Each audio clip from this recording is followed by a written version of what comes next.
Good morning, guys, and welcome out to Revolution. And so this video is called Beza, Eclecte, and the Apostle John, Claims Examined. So this is part of the Second John Bible Study series that I'm doing.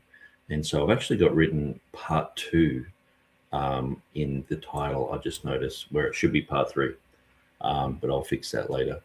Actually, maybe I can fix it now. I'll just quickly do that. Here we go, part 3, and save. And it'll tell me I can't do it while I'm live. Oh, no, I can. There we go. So what we're going to go through today, we're going to go through what TurretinFan wrote about 2 John 1. And I pointed out a little anomaly in the Textus Receptus. And so he's done a whole article on this, and so we're going to go through that. And there's quite a lot that I really want to go through with TurretinFan's website, because he does an article on marginal notes in the King James Version. So I really want to go through that, but obviously I'm not going to do that today. But another thing I want to go through is, where are we? I can hear my voice on my phone. Here we go. That's better. This video here by Data Over Dogma. So I've started to go through some of Dan McClellan's material, listening to what he's got to say. And so he runs this other channel called Data Over Dogma. And this is Everyone is Wrong About 2 John. So this is relevant to our Bible study series that we're going through. And this was done just a few weeks ago. So it's on topic and it's relevant to what's happening. And so, and I also want to look at some of the things that Bart Ehrman said about the Apostle John and authorship. And so we're going to start dabbling into the authorship of 2 John. And we're going to talk about the defenses of why people think that 2 John is written by John. And we're going to go through those things as we go along with this Bible study series. But today we're going to focus on TurretinFan's material, Dan McClellan's, and a little bit of Bart Ehrman's. And so Friday, February the 27th, 2026, TurretinFan wrote this article, 2 John 1 and the Textus Receptus, Room to Improve the King James Version. Now, one thing, when I was debating TurretinFan on the King James issue, he brought up that the 2023 King James Version had updated something and improved on the King James Version, where I made it very clear that it had only updated the King James Version. It had not improved on it. And so after I explained that and did Bible studies on that, I'm pretty sure he came around to what I was saying. But TurretinFan seems to, like, when we're talking about Revelation 16:5, he'll say, well, we need to improve the King James by having holy there, you know. And so some of you guys might have noticed too that Thomas Ross recently did some Revelation 16:5 videos. And he was talking about his debate that he had with James White. And so I'd given Thomas Ross quite a lot of information. It's quite a detailed topic. And so I can understand if it goes over someone's head. And the thing is too, there's quite a learning curve to understanding, the name of Jehovah, the 3 I Ams, this type of thing. And so, and people can take it in all different types of directions. And so what I feel that Thomas Ross has done, he's sort of gone through it. I don't think he's really exhausted the material that I've put out there, in a sense where I don't think he's really gotten it. And a lot of people don't. And so I'm not saying it's his fault. People are busy. People have other things on their mind.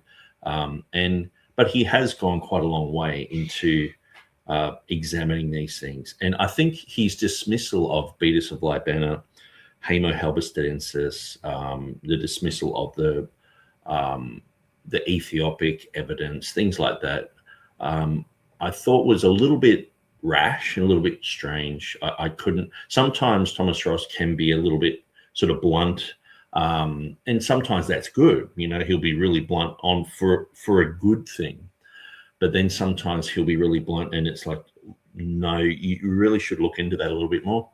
And so he sort of, I guess in a way, gravitated toward, like, as if I'm sort of saying that we shouldn't really go with the evidence that Beza said he had an ancient manuscript, but we should go with this nomina sacra type of thing, which to me, see, the thing is, there's so many layers to this. The whole concept of nomina sacra, it wasn't called nomina sacra back in Beza's day. It wasn't called nomina sacra, I think, up until like was it the 1920s or something like that? I could be hopelessly wrong there, but I did look it up the other day. But unfortunately, I seem to forget more than I put in. So I'm putting stuff in, and it's just leaking out somewhere. I don't know where it's going, but I do assume that at times it's going into some thought tank that later on will come out as some great wisdom, but it just seems to be leaking out information. But yeah, but I was really appreciative that Thomas Ross looked at it, and even Mark Mullins had done a little bit on it in his recent sort of speech on the Book of Revelation at the Reformation Bible Society conference. So I thought that was great, because I know Mark. Like we actually don't really know each other. We've chatted and stuff like that like years ago, like 20 years ago, but we actually used to be part of a sort of like a bit of a movement, a bit of a discernment sort of movement about 20 years ago. So he's an interesting guy. So I was able to contact him and sort of say, look, if you really want to get your head around this issue, watch this video, read this thing, because he was doing a whole teaching on just Revelation 16:5, and I thought, and he said he didn't know anything about it, and I was like, man, I've got to sort of help the guy, because I've seen people try to catch up with this, and it's quite hard, you know. And so I just thought I'd, you know, at least give him, like, lay it out in a silver platter. And I guess maybe I actually didn't do that with Thomas Ross. Maybe I thought I did. I just gave him a few links here and there. But sometimes that can be me walking around and I'm like, oh, I got a text, and I'm texting people. I just want to say too, I do apologize for lots of people contact me. It'll be on Facebook, on Messenger, and I'll look at it, and then I've read it. I've had the experience of like, that person's reached out to me. That's great. And then I'm like, I'll reply to that. And then 2 days later, I see it's still there. And I'm like, oh, that's right. Because I'm just busy. And, you know, I run so many Facebook groups. I run the Textus Receptus website. I've got so many things going on that sometimes just life just gets on top of you. And, well, it's not so much on top of you, but we're sort of limited in our contact. And so I've had people, I saw a meme the other day. It was sort of like, you know, you have a nap and you wake up and there's 70 missed calls, and like, fine, have a nice life. You know, it's like, just because you had a nap, you know. And sometimes I feel like that, you know, I'm in Australia too. So people contact me and it might be 2 a.m. and I'll look at my phone and go, oh, that person's contacted. They can see that I've read it, and they think that I'm just being lazy or something. And sometimes I've got a full day ahead of me. I can't reply until that night. And so they just think that I don't care, you know. And so I just sort of, it's sort of an apology, but sort of also saying, you know, I will get back to people and I will get on board with their thing. I had a guy contact me the other day talking about the King James Research Council. And if I don't know where that message went. I was all set to reply, and I was like, where's that message gone? It's not in Messenger. It's not in email. It's not in YouTube. And I was like, he's deleted it. Maybe he got offended that it took so long. And so that's life. That just happens. So anyway, I did make a video response to Thomas Ross. It was quite rushed. And you know, the amazing thing, because I said that I had like 40 minutes to do this video, and I went for an hour, and the power went out. The whole street, the power went out. It was a scheduled power outage because they were fixing the lines at the front. And so the whole neighborhood was out, and it just so happened to be right at the end of that video, and I had to leave anyway. So it was quite comical. But anyway, we're going to go through this article. So it says Nick Sayers in his 2 John Bible study video, so that might be my first one, has identified an interesting difference between Beza's 1598 Greek New Testament, the primary basis of the New Testament of the King James Version, and Scrivener's Textus Receptus. So I'll quickly just go to the comments, because sometimes people are like, your sound's bad or whatever. Bible Highlighter is in the house. Good to see you, Bible Highlighter. I appreciate your Revelation 16:5 little AI picture that you made. That was really cool. I really enjoyed that, and how it talked about the past, present, and future aspect of the three I Ams being an interpretation there. It was very good. It's very helpful. The more information we get on that, the better off we are. Renan CT says, hi all, happy Friday. We got Saturday here, but that's fine. We can be ahead of you guys. Okay. And Alpha and Omega is living the dream. And so, yeah, I just thought I'd just double check.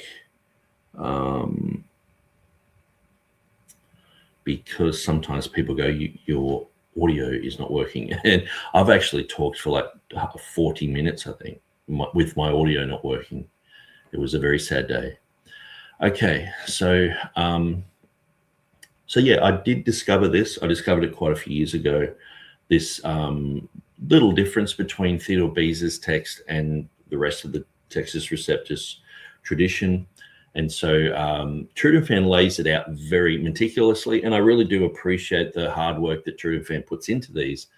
And sometimes too, especially when I'm studying through like 2 John or anything on my Textus Receptus website, I do like to just go to the primary sources, and you put things in there, and I'm oftentimes just letting myself know in notes that I've double checked these things, and this is valid, because there are, like I saw, like I think it was even Bible Highlighter the other day put it on the Textus Receptus Academy.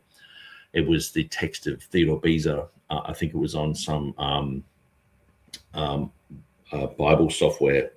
Now, I do know that the 1598 of Theodore Beza is on Bible Hub. If you type in Bible Hub Beza's 1598, it'll come up. Now, I'll just quickly do that right now. Beza 1598, Greek, Bible Hub, probably one word. Okay, yeah, so I'll just show you that. Here we have Philemon Beza. And so, yeah, so that's very cool. So they used to have it, you know, when you're doing a study here and you go to the Greek here, they used to have it in that list, but they don't anymore for some reason. I'm not sure why. But if we go back to the Greek here, one thing. Okay, yeah, so even the tags here aren't that strong. It just has Beza. It doesn't say Beza here and there, and actually it's got Beza and Genesis. That is strange. Like, what is that? Okay, Beza's Greek New Testament. What, in Genesis? Okay, yeah, see what I mean? It's sort of a bit all over the place. I guess they've got test places, things that they do that are tests. And I mean, my web, I can't complain. My website is all over the place. But one thing that I wanted to just double check with this, Luke 2:22 is one place that I noticed where it has of Boyce. Okay, so it's their purification. Okay. Hang on, let's just check this out. We detect language. Okay, so that is not even the verse. Okay, let's go back. And sorry to rabbit trail so early, but it is going to be a very rabbit trail-y type of theme today. Now I'll just move that back.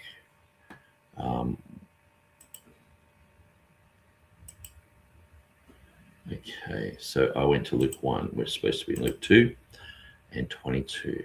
I was wondering why it had that there. I thought they'd amended it. Yeah, here we have Ufdorn. And so let's go back to translate, detect language. Now it says their purification. Hang on.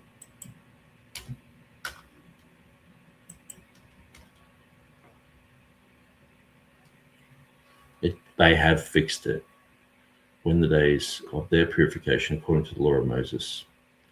Okay, so that was a point of contention where they did have no, sorry, that is the erroneous reading. Yeah, so that is not Beza's reading.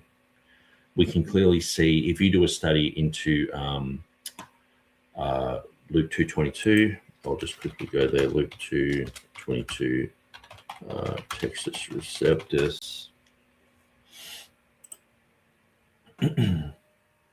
You can clearly see that it's her purification matching in with the readings in Leviticus chapter 12, Ufdes here. And so, and it's her purification. And I've got a little bit of an article here, Ufdes, Ufdon, or Ufdu. And so I think the only one that reads his purification is Codex Beza, which we would usually just reject outright. But Ufdes, her purification, most of the modern Bibles have Ufdon, which is their purification. And so anyway, I've got a bit of an article on that. But that just shows you that you cannot rely on that online edition of Beza that you find on Bible Hub. And so that was one of the things that I just wanted to point out to Bible Highlighted, that sometimes they haven't meticulously gone through these things. And oftentimes, even with this this issue that we're looking at here, I'm very glad that TurretinFan has pictures of these, because this helps us a lot. Okay, so I identified an interesting difference between Beza's 1598 Greek New Testament, the primary basis of the New Testament of the King James Version, and Scrivener's Textus Receptus, the usual TR edition that TR advocates reference. Now, I am a TR advocate, but to me, Theodore Beza did all the hard work. Scrivener is just someone who came later. He basically sort of used 99.99% of Beza's material, but just sort of amended a few things here and there, and sometimes overlooked things, sometimes just thought things read better a certain way, and so amended a few little things here and there. Most of them are simply not translatable at all.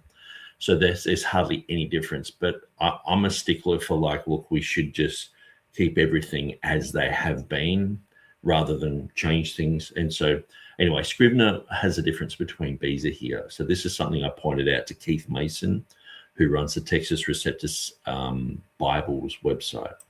So this difference highlights an opportunity to improve the King James Version. This is TurretinFan saying this. Here is the King James, 2 John 1, King James Version. Be elder unto the elect lady and her children, whom I love in the truth, and not I only, but also all they that have known the truth. So this issue affects the in the truth. Okay. So Beza has the definite article where the vast majority of other TRs, I'm pretty sure it's almost every other TR, does not have it. And Beza has it in like 3 of his TR editions. So we're going to go through all the details, and TurretinFan spells this out very clearly.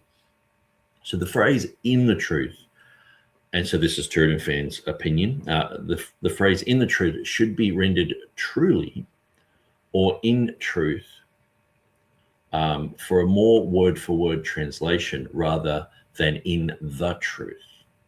Okay, so the difference here is like saying in the truth. So the truth being something that's concrete, like doctrine. You know, we believe, say we're all Trinitarians. I believe in the Trinity.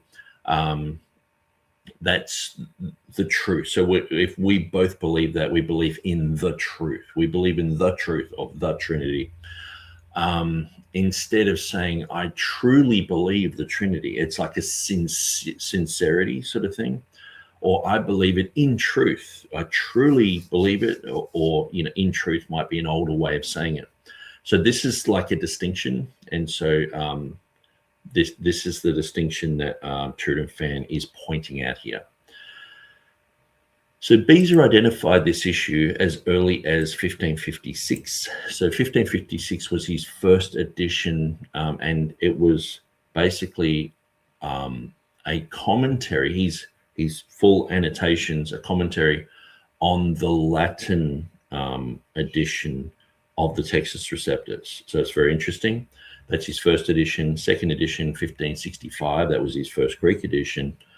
And then he did one in 1582, 1589, and 1598. So there's 5 editions of Beza.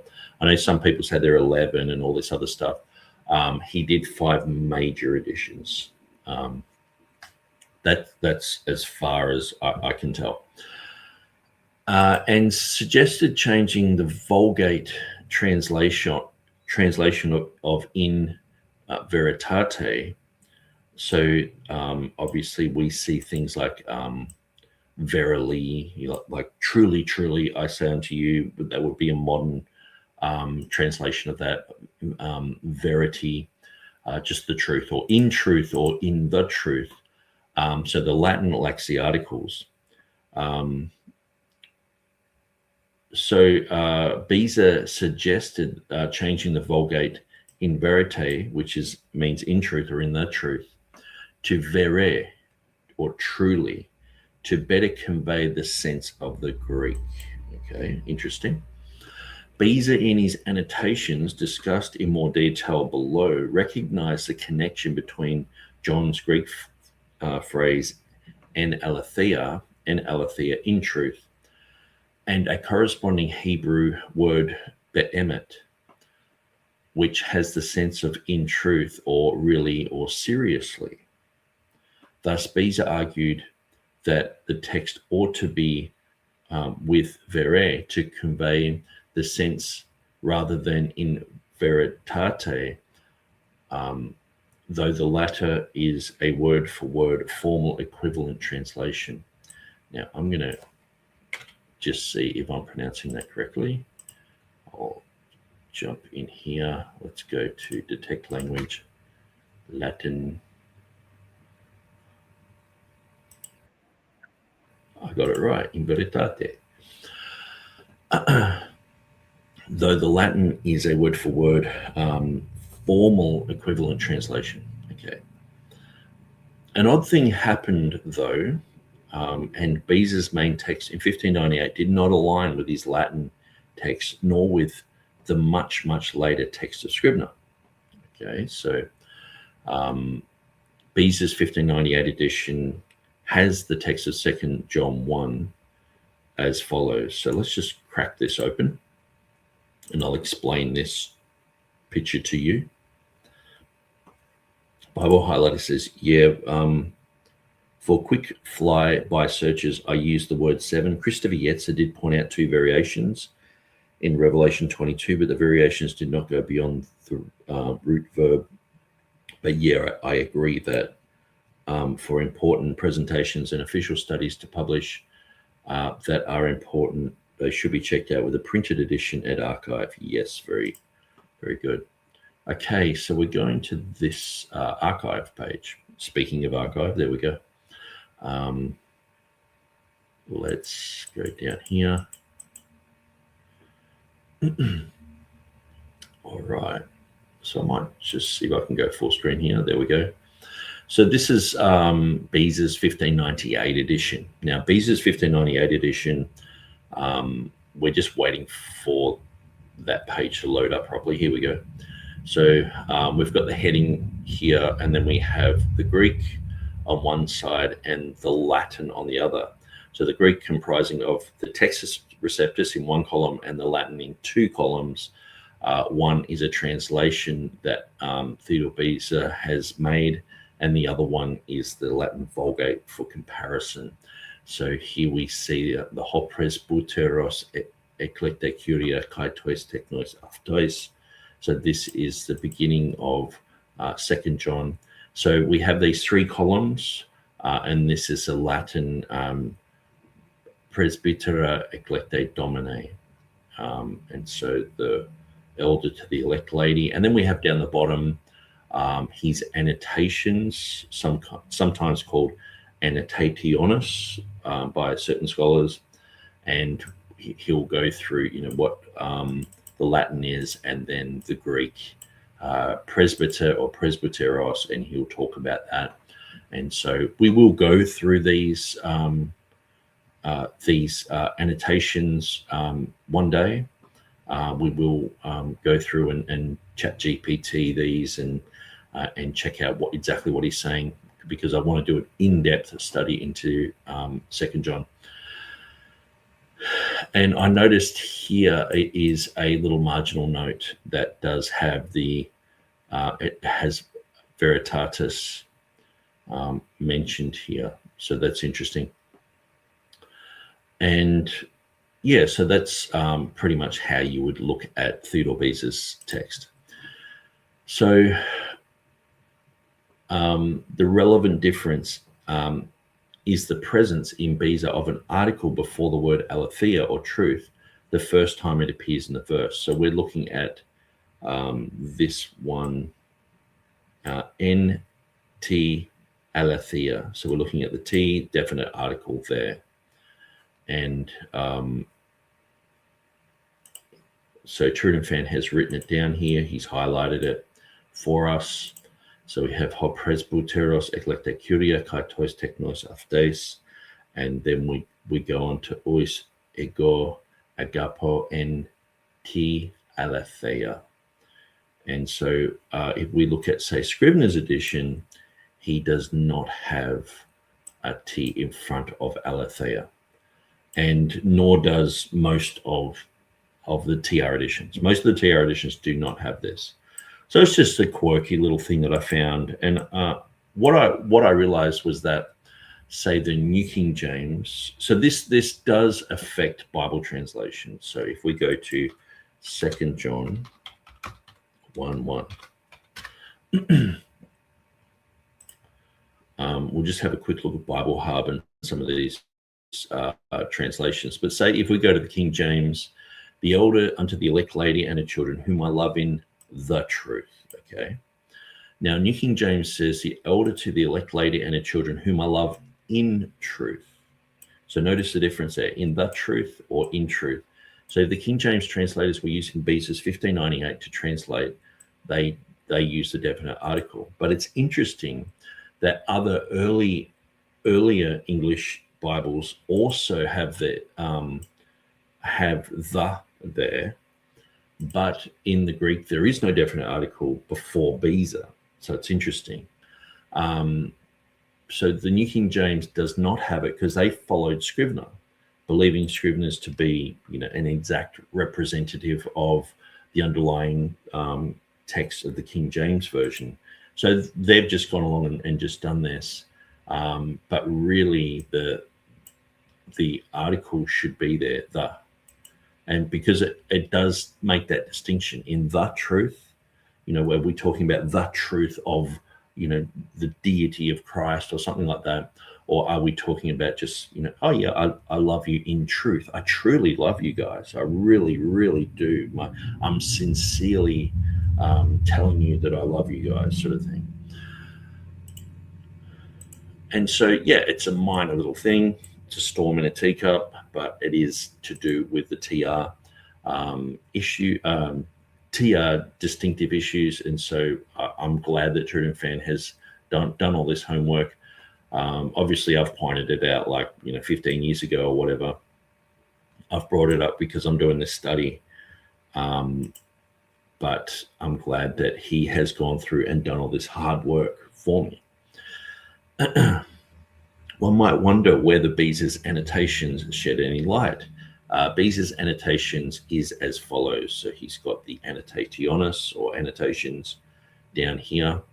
And so he has aletheia, and it has the Hebrew word behemoth, and Vulgate and Erasmus, ad verbum in verite.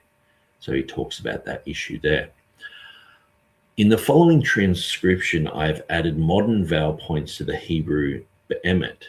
Now, notice he has behemoth there. He has a th instead of a strong tav, meaning in truth or really seriously. Although for reasons unknown to me, Beza used unpointed letters. Perhaps it was all the printer had available. Yeah, I would suggest that it would have been quite a task for Beza to do that. Beza, Tremellius, who was contemporary with Theodore Beza, they all worked on the Latin translation together with Junius. He did his Syriac Bible in the Hebrew letters. So because a lot of scholars knew Hebrew, and so he did it in the Hebrew text. And I guess coming from that, it would have been very difficult to put in all the little jots and tittles there. So, and I think by having it in brackets there, you get the drift of exactly what he's trying to get at. And I guess to even just in this study, like to have these with all the dots and everything, like it would have been fantastic for that. But I guess what we're looking at, like even here in 1598, well, I guess his first annotations, 1556, we're looking at only, what was it, 30 years? Was it 30 years? 30, about 40, say 40 or 50, 40 years, or probably 50 years before that, they had only just started printing Greek works on the scale of Aldus Manutius, and they had to have 100 different characters to basically just print Greek, let alone Hebrew. So I don't know that much about the Ben Chaim text and what was involved with that. But even the Complutensian polyglot, there's a lot that went into that.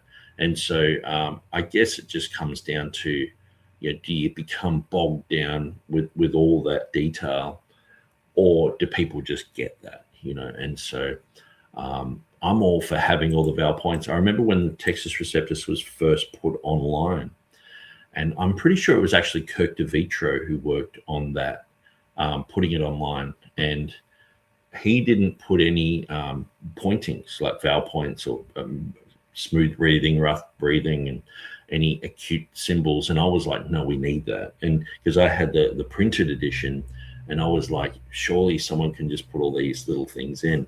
And I actually found something the other day that was from 2003 where I was going through and putting these little points in and thinking that they had so much relevance. Sometimes they do. When you're going through different TR editions, sometimes it can make the difference between having, like, say, Hebrews 3:16. If you look at the New King James and you look at the King James, there's quite a lot of difference there, and that is simply just from an acute symbol, which is quite amazing. But yeah, so anyway, I agree with TurretinFan, but I can understand. I mean, printing back then must have been it was a radical sort of thing. It was wild. And so okay, so we've got vere, the Latin, and aletheia, and the Hebrew behemoth. Okay, behemoth. Vulgate and Erasmus. So I won't read the Latin one. I should just read the English one, save embarrassing myself. Truly, and aletheia, Hebrew behemoth, Vulgate and Erasmus, word for word. In veritate, in truth, the truth, te.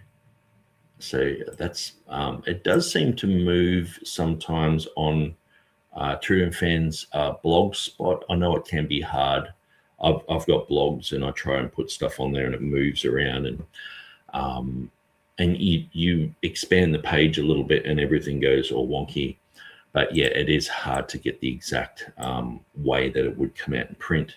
So it has the truth, tain aletheia. So that one there, I'm pretty sure that should be a dative symbol down the bottom, or an iota subscript simply underneath the eta there. But anyway, I don't want to get bogged down in all the details. Let's just keep going. So that is Christ or the gospel, which manner of speaking occurs often, especially with John. He also indeed delights in such a doubling of one word, just as in almost every single page it can be observed, both in the gospel and in the former epistle. Okay, so he's mentioned it twice. So he talks about, let's just go back up the top here. He talks about en aletheia, and then he talks about, the tain aletheia. Okay, so that's interesting where what he's pointing at here, sorry, I got that wrong, and I thought that was supposed to be the dative underneath, but it's actually the tain aletheia is the second time that appears in that verse. Okay, so it appears twice in that verse, which is very important, because I remember when I was debating about the millennium and I was talking about the metatafta that appears in Revelation chapter 4, verse 1, that proves the that is related to Revelation chapter 1, where it talks about, right, the things that you have seen, the things which are, and the things which will be metatafta, or after this. And so I was pointing that out, but one of the debaters thought that I was talking about the first time it appeared instead of the second time it appeared in that verse. And so there was a lot of back and forward about that. That just sort of was a nothing burger. But so it's very good to point that out, that is the second time it appears in the verse. So in veritate, in truth, the truth, tain aletheia, that is Christ or the gospel. Okay, so it's very, very interesting, because Christ or the gospel, that is, like, the gospel is the truth, like it is. Now, I know TurretinFan said this is his own amateurish translation, but I think, yeah, anyway, we'll keep reading through, because I don't want to get ahead of TurretinFan, and I don't want to correct him if he has noticed this, but I'm pretty sure that even just in this, he is talking about the truth being something that is like a solid teaching, but it's, I guess you don't have solid teaching unless you're in Christ, because spiritual things are discerned by the Spirit. And so you have to have the Spirit to understand true doctrine. So you're in Christ, but you also have correct doctrine, correct teachings, and things like that.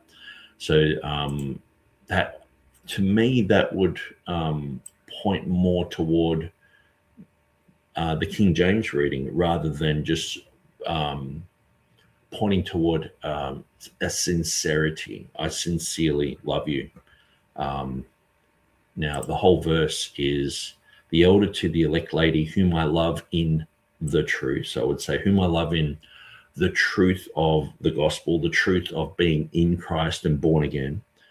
And not I only, but also those who have known the truth. So they know Christ, they know true doctrine, they know the correct understanding. And so I'll just go to the King James here, because it is one of those verses that sort of continues on to verse 3. For the truth's sake. Okay, so we've got this truth theme, for the truth's sake. And notice, which dwelleth in us. I mean, the dwelleth, I guess that goes back to the tabernacle. You know, we are the temple of God. It dwells in us. The truth dwells in us. So it's Christ, but it's also the truth. And we see this type of thing in Scripture. Sometimes, you know, Jesus is called the Word, capital W, but we see that we know the Bible is the Word, small w, but they're both the Word. And so this is where sometimes you can get people, like say in John chapter 1, verse 1, when it says, in the beginning was the Word was with God, the Word was God.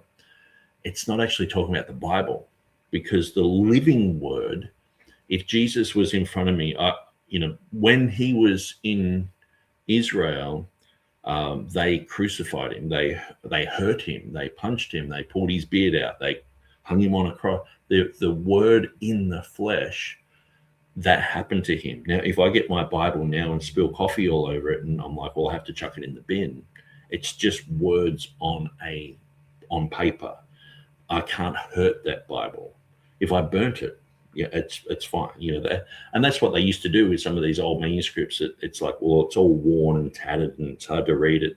Just burn it and do another one. You know, and so there is a difference between the Word and the Word, but they're very similar and they don't contradict each other. So this is a very interesting thing. So we see themes like, you know, God is love, but we also know that love isn't always God. You know what I mean? You know what I'm saying? Like truth, we would say Jesus is the way, the truth, and the life.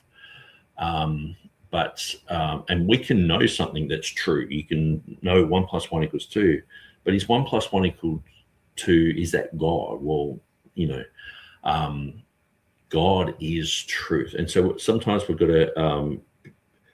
to be careful to separate those things. But sometimes it means both things, which is interesting. And it seems like what TurretinFan has said here, he also delights in doubling of one word. I was sort of taking that for, it's got like a dual meaning, but I'm not sure about that. But let's just go back to here. So for the truth's sake, which dwelleth in us and shall be with us forever. Grace be with you, mercy and peace from God the Father and the Lord Jesus Christ, the Son of the Father, in truth and love. So this truth concept is everywhere.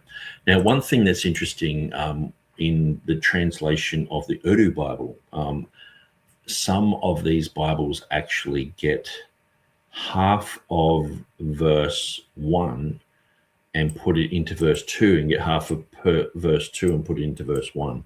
So it's sort of interchangeable. And talking with people about that, it's an interesting thing. And some of these languages do that. Some of the Semitic languages, Urdu is based upon, it's Indo-European based on Hindi, but it's also based upon the Arabic. So it's interesting that they do that. But it can be frustrating when you're trying to match up verse 1 and it's got verse 2 in it. It's like, oh, you have to have verse 1 and verse 2 and explain the whole thing.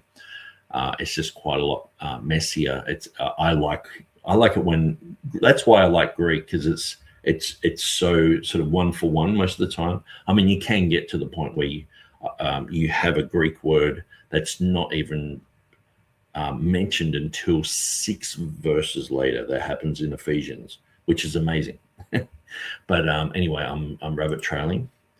So Turretin says, note, however, that Beza's own Latin follows truly, vere, not in the truth, in all his editions, including the 1598. Moreover, while we may question the Greek and or Hebrew skills of some of the King James translators, we certainly must believe that they knew how to read Latin and could tell the difference between the Latin for truly and the Latin for the truth. Okay. So I would not question the skills of the King James translators. They, as far as my research has gone, they were brilliant. They knew Hebrew, they knew Greek, they knew Latin, and that was just the beginning. Moreover, note that while Beza's annotation may be a little confusing in view of the text as printed, Beza's annotation is best understood not as proposing the alternative reading, love in the truth for truly love, but rather as referring to the portion of the text about knowing the truth. In other words, Beza is saying that John is making a play on words, referring to his sincere love and also knowing about Christ and or the gospel. Okay. It does not seem that there is any textual critical basis for adding the article to the text.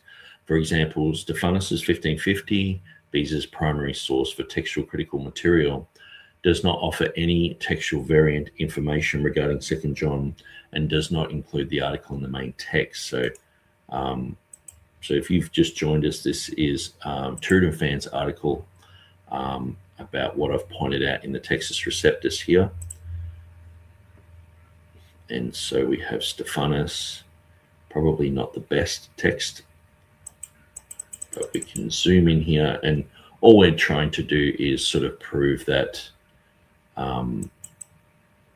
it doesn't have the article. So here we have in aletheia here, in truth, instead of nt aletheia.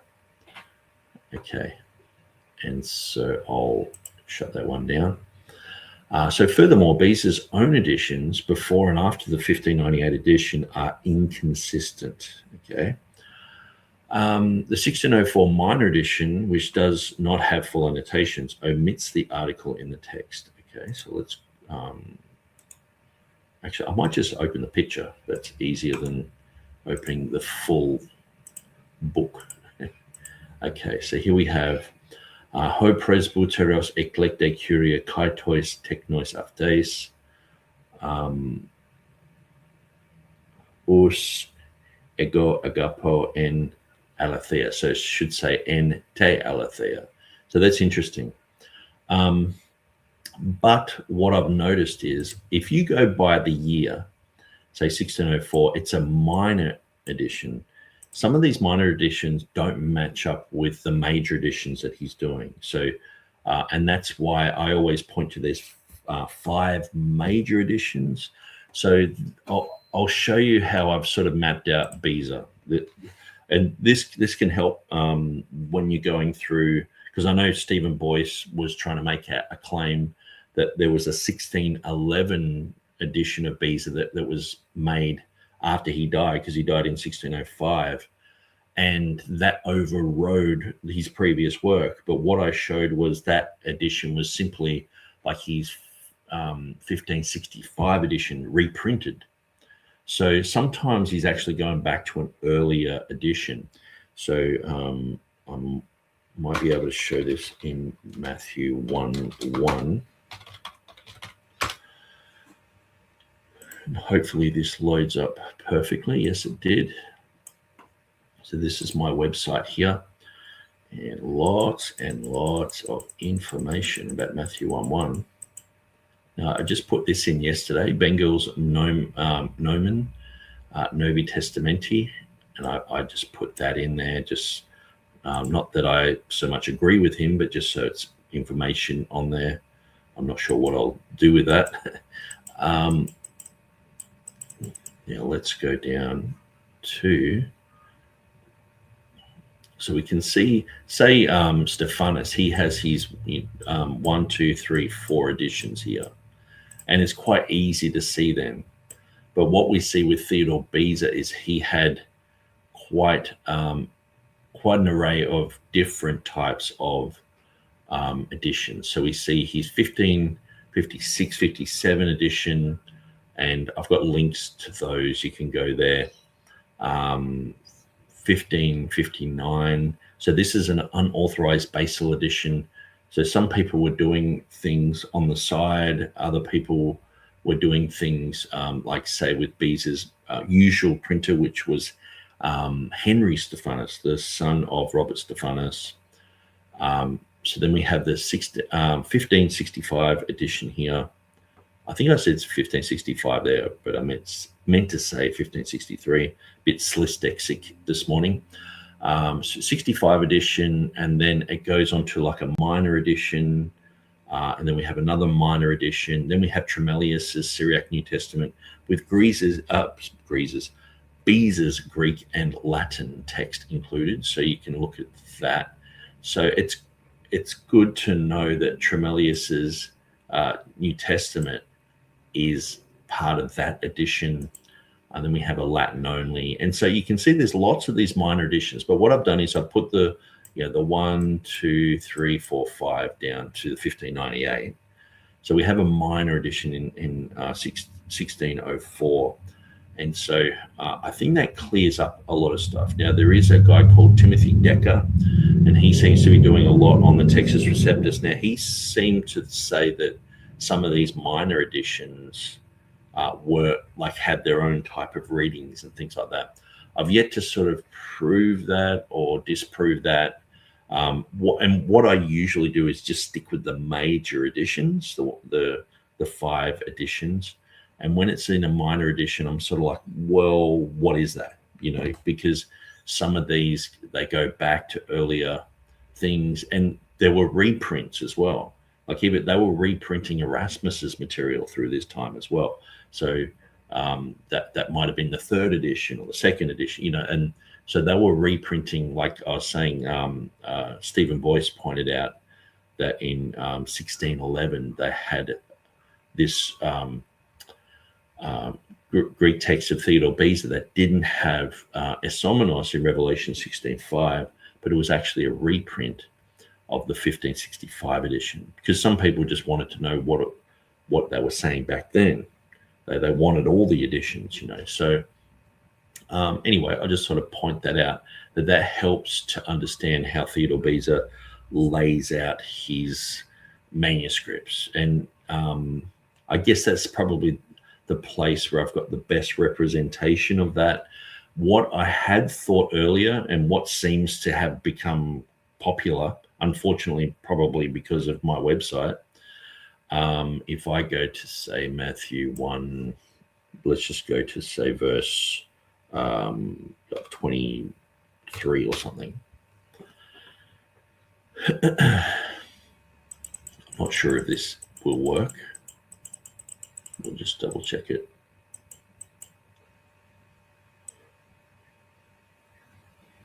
Yeah, so I have 1565 Beza's first, which is not, it's his second, but it's his first fully Greek edition. And then Octavo first, so most of that's wrong. Like Beza's 4th, it's actually his 5th edition. So that's what I had sort of defaulted to. And obviously I haven't gone through and filled all the details out in there. I've just put the 1598 and got a picture of it. But so on my website, some of that info can be wrong. And so I'm constantly going through and just deleting those ones and trying to match it up to be more like this. But I guess whenever you see a page and it's got this much detail, it means I've gone through and mopped it all up and tidied it up. But yeah, when you've gone through lots of the Bible all the verses of the New Testament and put in like a bit of a template, and you find out it's wrong. It's like, I need like 50 people to help me with this, but I'm just doing it all on my Pat Malone, and so it's a lot of work. So anyway, so he's gone to the minor edition, which does not have full annotations, doesn't have the annotations there. The 1594 annotations only printing contains the same annotation. So 1594, it's just the annotation. So it's sort of like the the marginal notes or the footnotes, basically. 1590 is another minor edition which does not have the full annotations. It omits the article in the text, so we won't bother going there, but I can see N Aletheia right there. The same text in 1589 with the article and the annotations as in the 1598 are present in Beza's 1588-89 text. So that would be a major edition, and that would be his second last or his fourth edition. So to me, that's why it's in the major editions. In these minor ones, it's not, because it probably represents like a very earlier text. And so, but it does have N-T Aletheia there. So you can see the T there, and it's talked about, and it has the same annotations there. And so this is another major edition, 1582. Likewise, Beza's 1582, the article and the annotations are present. Same deal, and we see in Te Aletheia. 1580 is another minor edition which does not have it. So like I'm saying, the minor editions don't seem to match up with the major editions. So to me, the minor editions are things that are done years and years before, but they're just sort of, I don't know, pocket editions,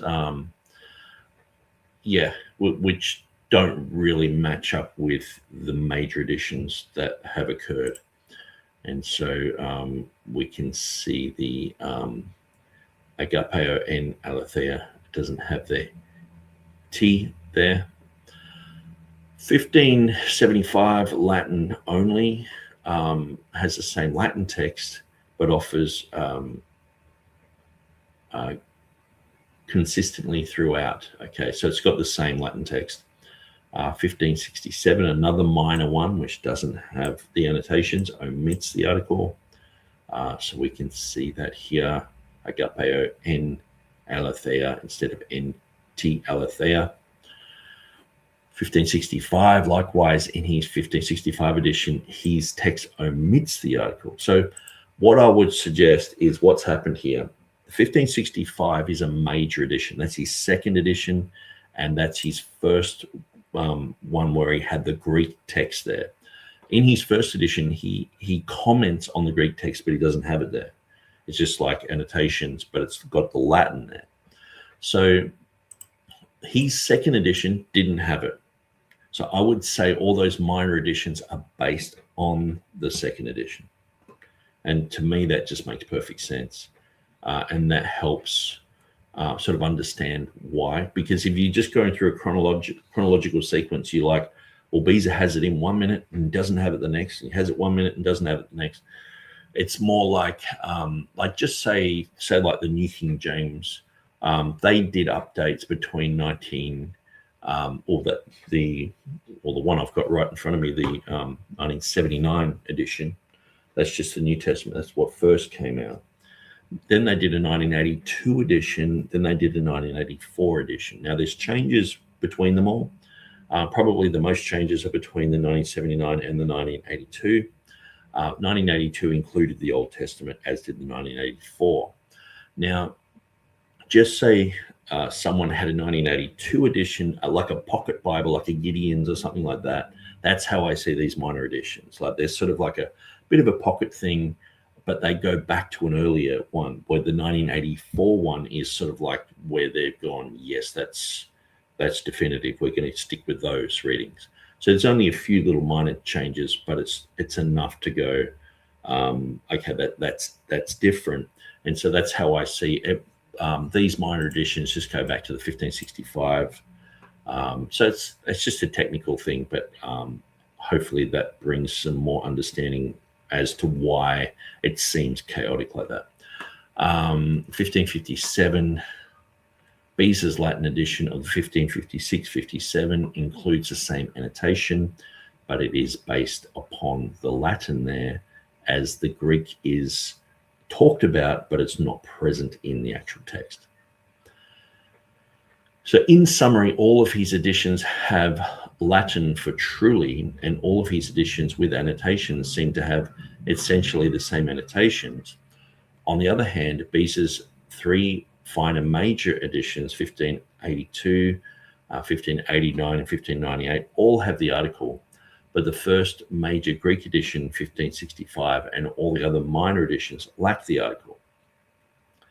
The article issue is not listed among the New Testament conjectures. So Jan Krans, he is involved with New Testament conjectures. Let's just have a quick look.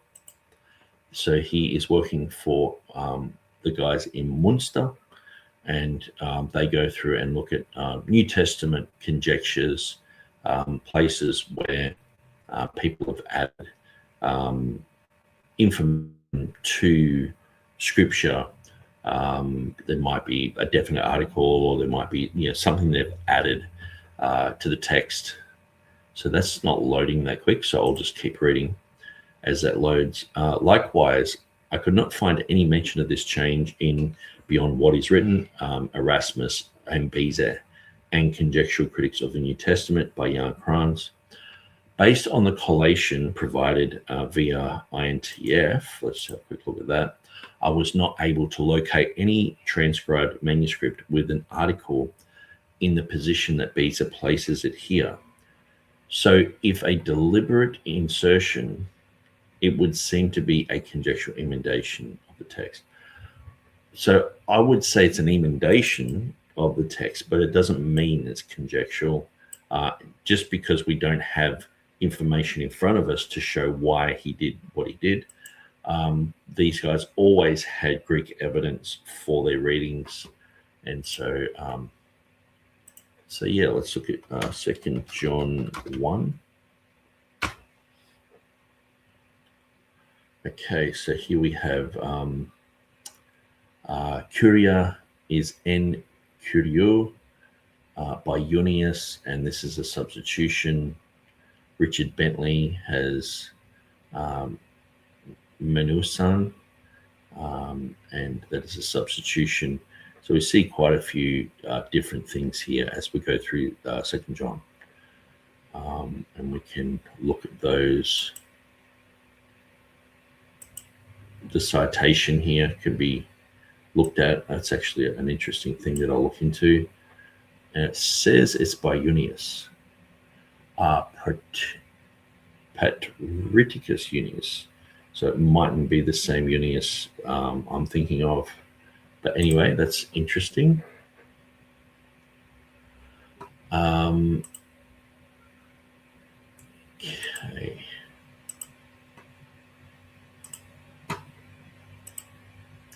So I wouldn't suggest it's a conjectural emendation. I know that people are quick to say that, but we can clearly see that there are times when they do have Greek information, they do have enough information to make adequate decisions on textual criticism back in their day, but those manuscripts just simply are not with us today. So for us to just retroactively demonize them and say, oh, you didn't have a manuscript, and then we have to make up stories about them being silly and fumbling around, it's like, look, just take them at their word. And so Beza is very clear that he would not add to the text like that. Given the presence of the truly reading in Beza's Latin, and the presence of the seemingly conflicting annotation in all the editions that have article present in the text, I think it's most reasonable to assume that the presence of the article in the text in the major editions of 1582, 88, 89, and 98 was a typographic error in the 1582 that was subsequently copied in the following major editions without being noticed by Beza. So, okay, he's giving his own surmisings of why this would happen. How come we've got this extra reading here? But to me, when you this just seems like a natural thing that you would see with Beza, like say in Luke 2:22 with her purification or their purification. Earlier editions didn't have her purification, had their purification, and then it was added in, and so later editions have it. We see this with even Revelation 16:5 with Esomenos. It's pretty clear when he put that in, and so to me, this type of concept that he just made a blunder, I don't gravitate toward that. I know there are blunders in Beza's text, like say in Revelation 19, the word God is missing in the Greek. It's in the Latin, it's in the Vulgate, it's in the annotations, and they talk about it, but it's not in the text. It's just a print error. So there are these print errors, and I've pointed out, say in Jude 1:25, where the K reading is missing in Beza's text. It was a print error because it's in the annotations. It's quite interesting, and it's in the Latin. So there's a few ways that you can sort of tell that it was in Beza's text. But anyway, I wouldn't accept that as a logical. Like I understand, TurretinFan's just saying what he thinks about it.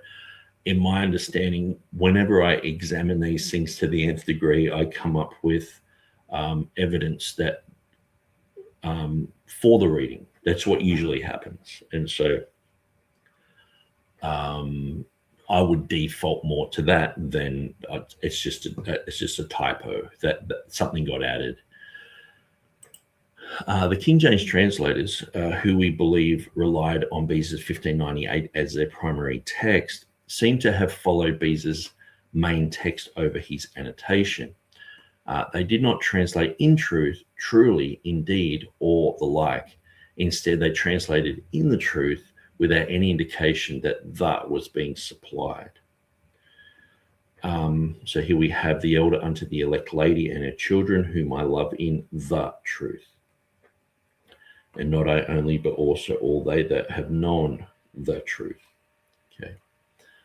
Blaney's 1769 King James similarly. I can never say this word. I don't know why. Australian tongues just don't work to say similarly. Does not italicize the in the word. So the elder unto the elect lady and her children, whom I love in the truth. Okay. So he's saying, should be italicized.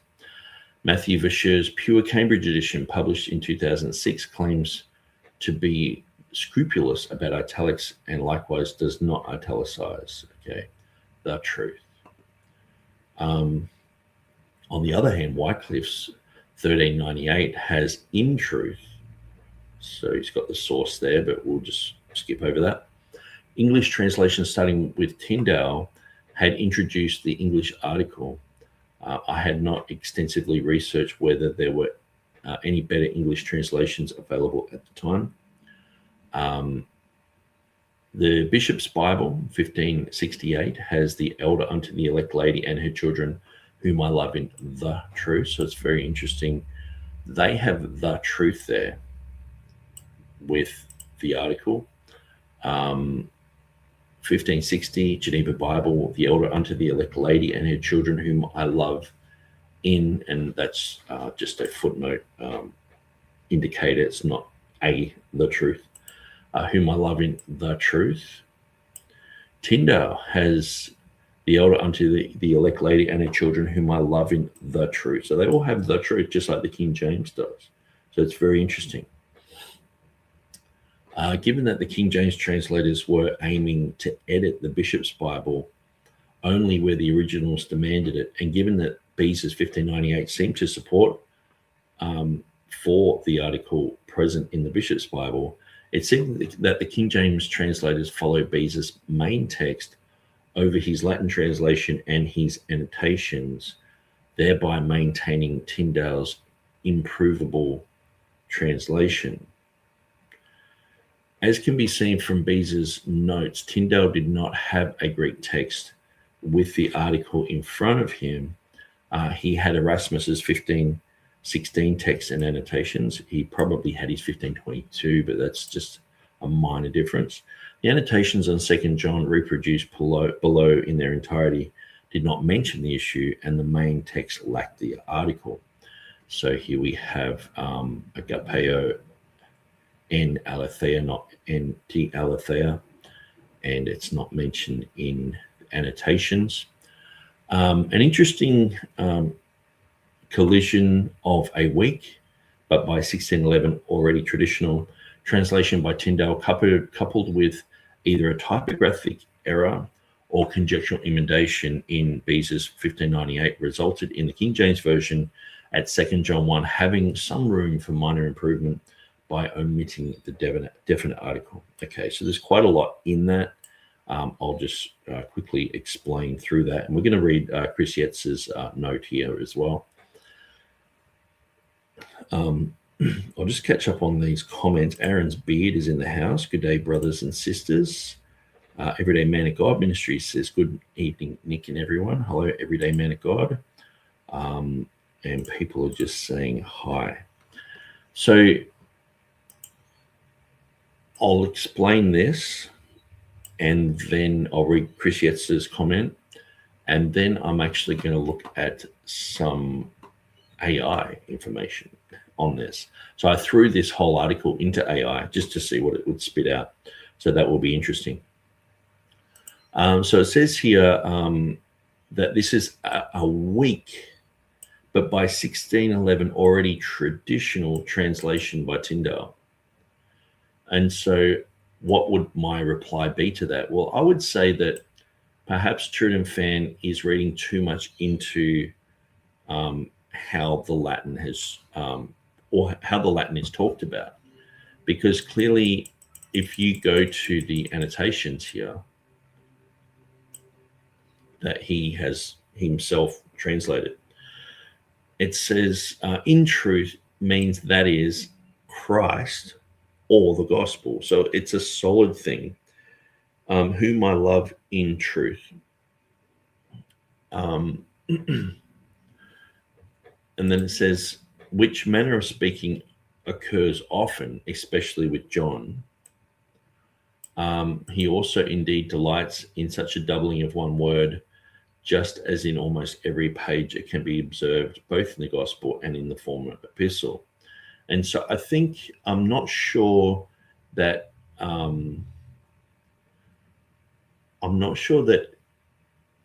TurretinFan has shown us by the annotations, or just by, the Hebrew here. Now we're going to quickly look into those. And, obviously, I'm going through this, so I don't want to just make conclusions that, I want to think about it and meditate on it, and I mightn't have an answer yet. But what I can see is that there really isn't any place where it's saying that there is this huge distinction between truly and in truth.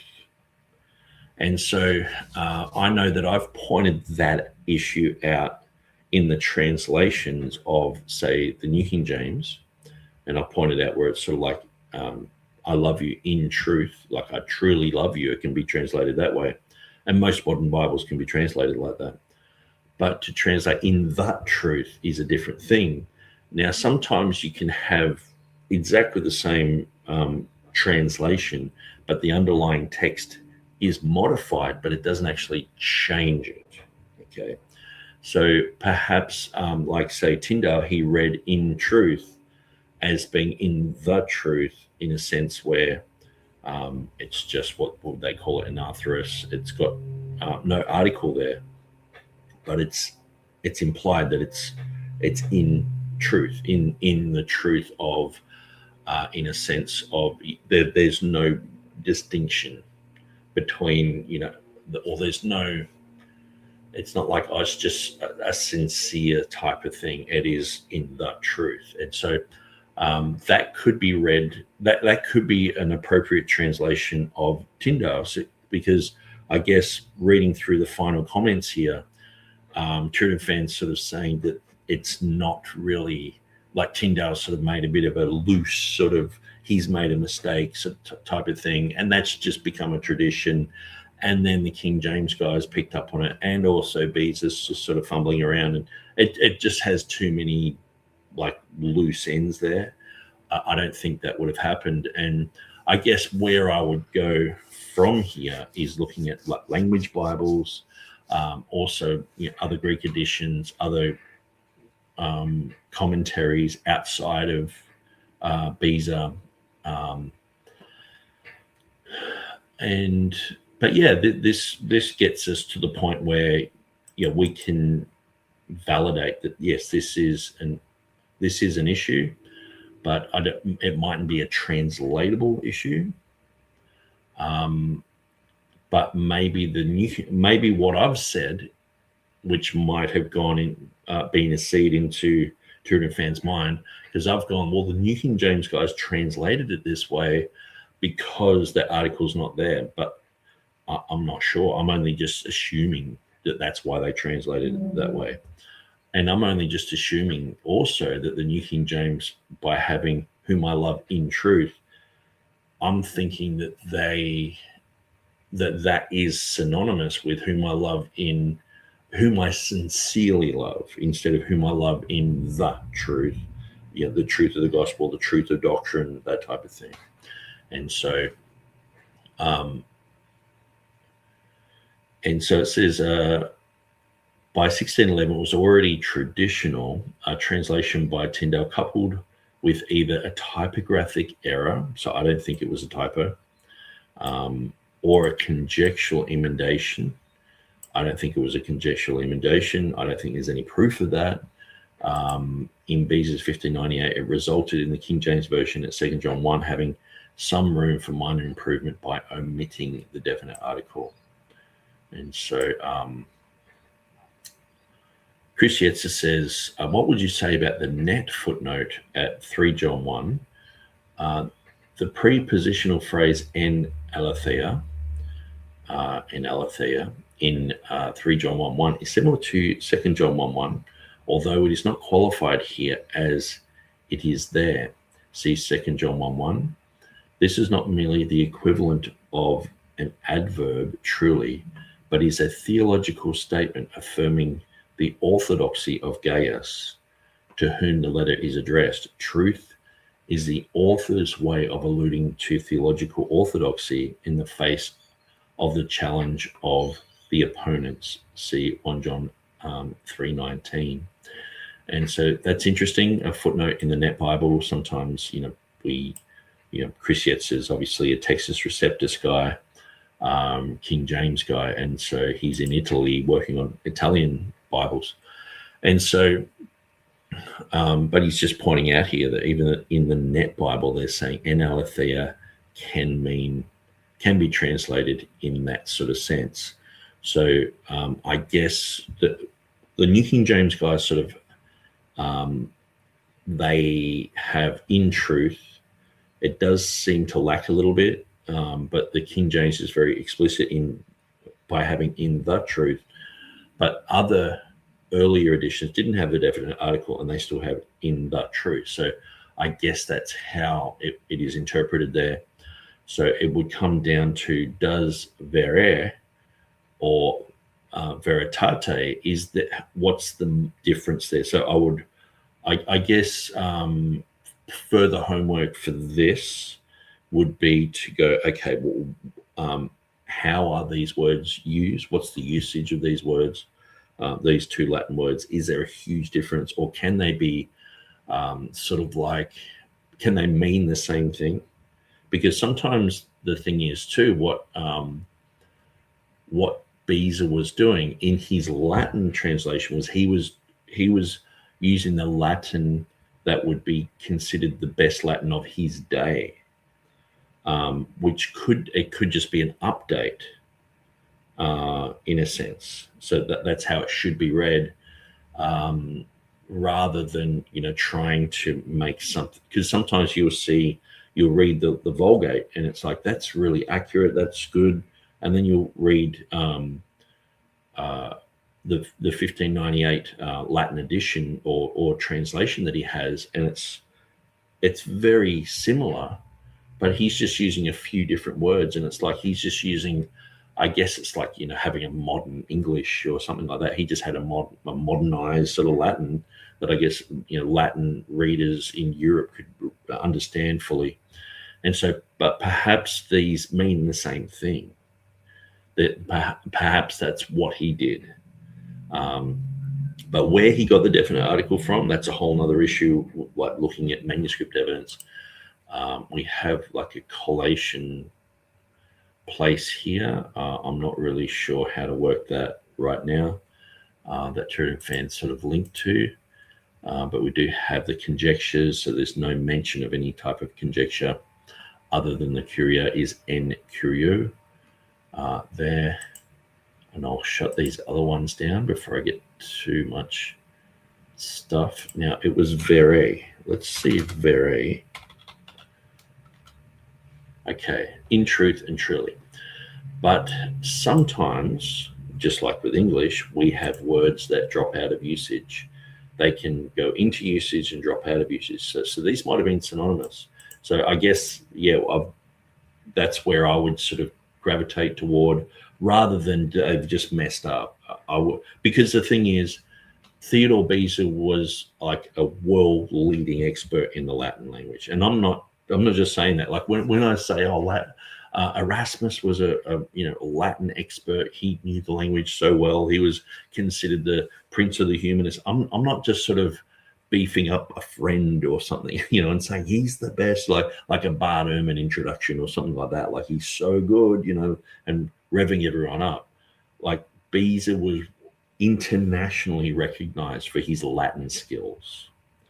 And so like I would dive deeper into Beza. Beza also has dictionaries and things like that, which are quite interesting. And Henry Stephanus has Latin dictionaries. These guys work together. Robert Stephanus' son Henry, he printed a lot of Latin dictionaries and stuff. And yeah, so anyway, I think I've sort of exhausted that topic. For the moment, it is an ongoing thing, and because we're studying 2nd John, I thought I'd go through that. And let's drop these down. And let's go to the second issue. Everyone is wrong about 2nd John. Now, I'm going to put this on 1.25. Yes, it's already on 1.25. I seem to have caught up with the comments. There's not really any lively chat going on. I guess everyone's either they're fallen asleep with their monitors going, or they're in the car driving along saying this is too complicated to understand in audio, or they are just absolutely riveted and they're shocked and they can't comment. That could be the go, but let's go through this. So everyone's wrong about 2nd John. So this is 2 weeks ago from Data Over Dogma podcast.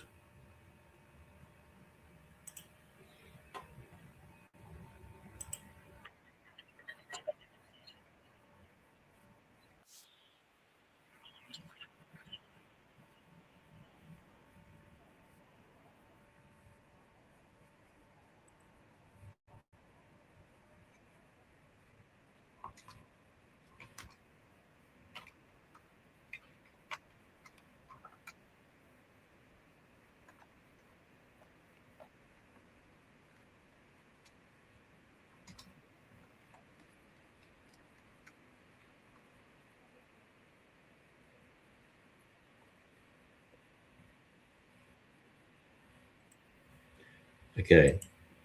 Now, usually if I'm tuning out, it means it's too fast. And some of these guys talk very fast. Okay, so A. Hannah says no audio. I only did that, A. Hannah, just because I knew you were there and I just had to get you out of the woodwork. So that's my way of getting you out of the woodwork. I'm like, let's just have no audio. Let's have some dead air, and Hannah will go, hey, I'm here. No, thanks very much. We've only gone for like a minute. I will fix the no audio problem. Let's start again. Stumbling across a passage on 2 John 1 that I thought, wow, no one's really, Hannah says, I thought you wanted a serious stream, so I'm being quiet. taking this seriously. And I actually didn't take it seriously at the start, where he said that, among other things, that 2 John was written to a woman by name Eclecte. I thought this was just... So this guy is claiming that 2 John is written to a woman called Eclecte. Okay, so we're going to see what he says, and we're going to completely debunk this. Him just some wild musings, turned to my scriptures and Bible and thought, well, what's he seeing here? And the more I began looking at it and working with Greek papyri, I'm like, no, he's actually, there's a name here.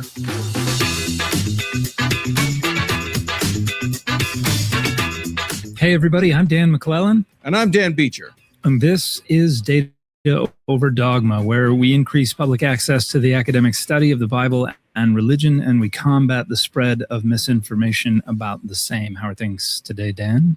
Things are peachy. Things are peachy. Today, we are going, I have talked before on this show about going with you to the meeting of the Society of Biblical Literature and hearing talks that are these long papers that these people are giving that hinge on one letter being not quite the thing, or one or two, this minor thing that could.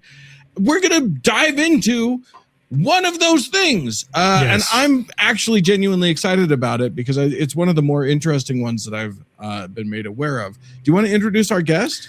Absolutely. Today, we are honored to have here with us Lincoln Blumell, who is a professor in religious education at Brigham Young University and an old friend of mine. And we are here to talk about a book that Lincoln recently published called Lady Eclecte, The Lost.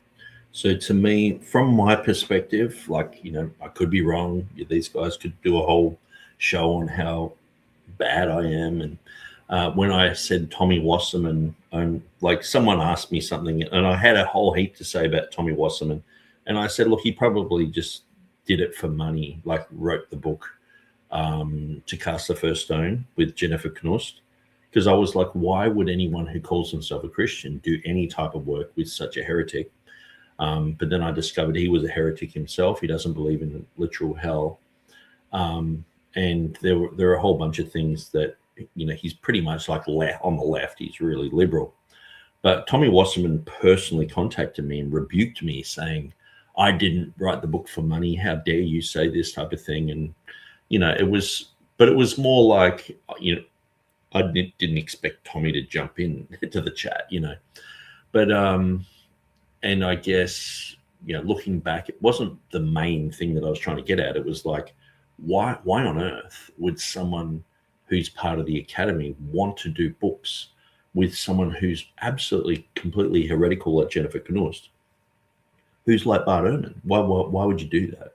And that became, I guess that was in the beginning days. And then the more I looked into it, the more I realized people like James White just were holding up that book and saying, this is the go-to book on the woman caught in adultery story and all the rest of it. And so, and the more I understood about Jennifer Knust, I was like, oh, this guy's absolutely off the wall. So, so I've sort of got that caveat to say these guys, to me, they're just trying to sell books. Like someone like Dan McClellan, he's trying to get popular and get YouTube views and sell his books and do conferences and things like that. Because, he's studied these issues. He studied textual criticism. He's dived right into the academy side of things. And so what's he going to do with that information? Well, may as well just be controversial with it like Bart Ehrman is. And so these guys, to me, are just learning from Bart Ehrman. Oftentimes they're just parroting Bart Ehrman. And most of the time they have not strayed far at all from just the mainstream concepts of what the Bible is. it's the critical text.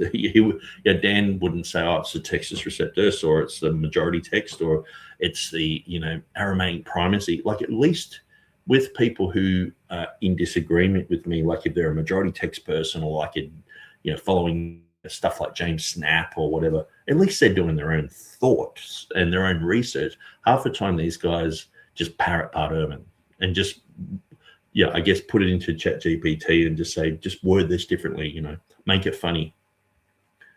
A.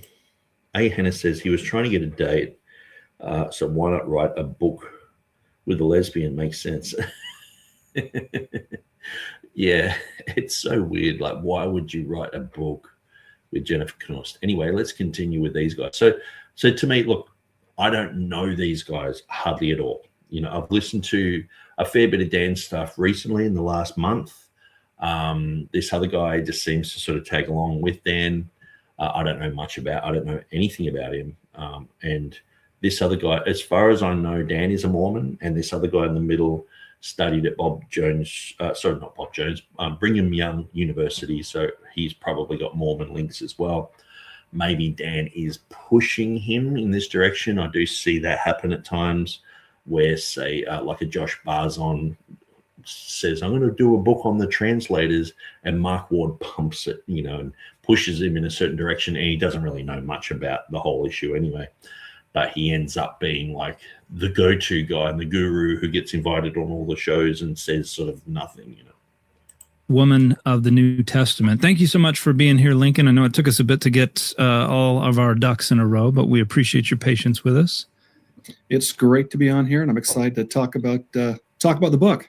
Yeah, me too. I remember you, I think it was like 2 years ago at SBL, you were like, hey, I'm working on this book. And I think at the time, I can't remember if you had found a publisher or if you were still working on getting a publisher. But you mentioned, I think that we might have identified someone in 2 John, that the letter was written to an actual person who's named in the text, and it has been misunderstood for so long. And I was like, wow, that would be a really cool story. And now the book is out. It's been out for a little bit. But I wanted to start, because you start off in the book talking about Clement of Alexandria, who, we've all talked enough about Clement of Alexandria. I talk about him constantly. But I'm always on Clement of Alexandria. You can't shut me up about him. Would you mind just explaining who Clement of Alexandria is and what that has to do with what we're going to be looking at the beginning of 2 John today? Yeah, you bet. So Clement is a church figure, writing in the late 2nd, early 3rd century, writes various works. Some of them have survived, of course, some haven't. And I got interested in his work when I was working in Egypt. I was editing some papyri and inscriptions. And when you're working on these things, you kind of go into Greek databases and you start finding parallels and stuff. And it kind of led me to reading some of his works that I wasn't as familiar with, and stumbling across a passage on 2 John 1 that I thought, wow, no one's really, taking this seriously. And I actually didn't take it seriously at the start, where he said that, among other things, that 2 John was written to a woman by name Eclecte. And I thought this was just him, just some wild musings, turned to my scriptures and Bible and thought, what's he seeing here? And the more I began looking at it and working with Greek papyri, I'm like, no, he's actually, there's a name here.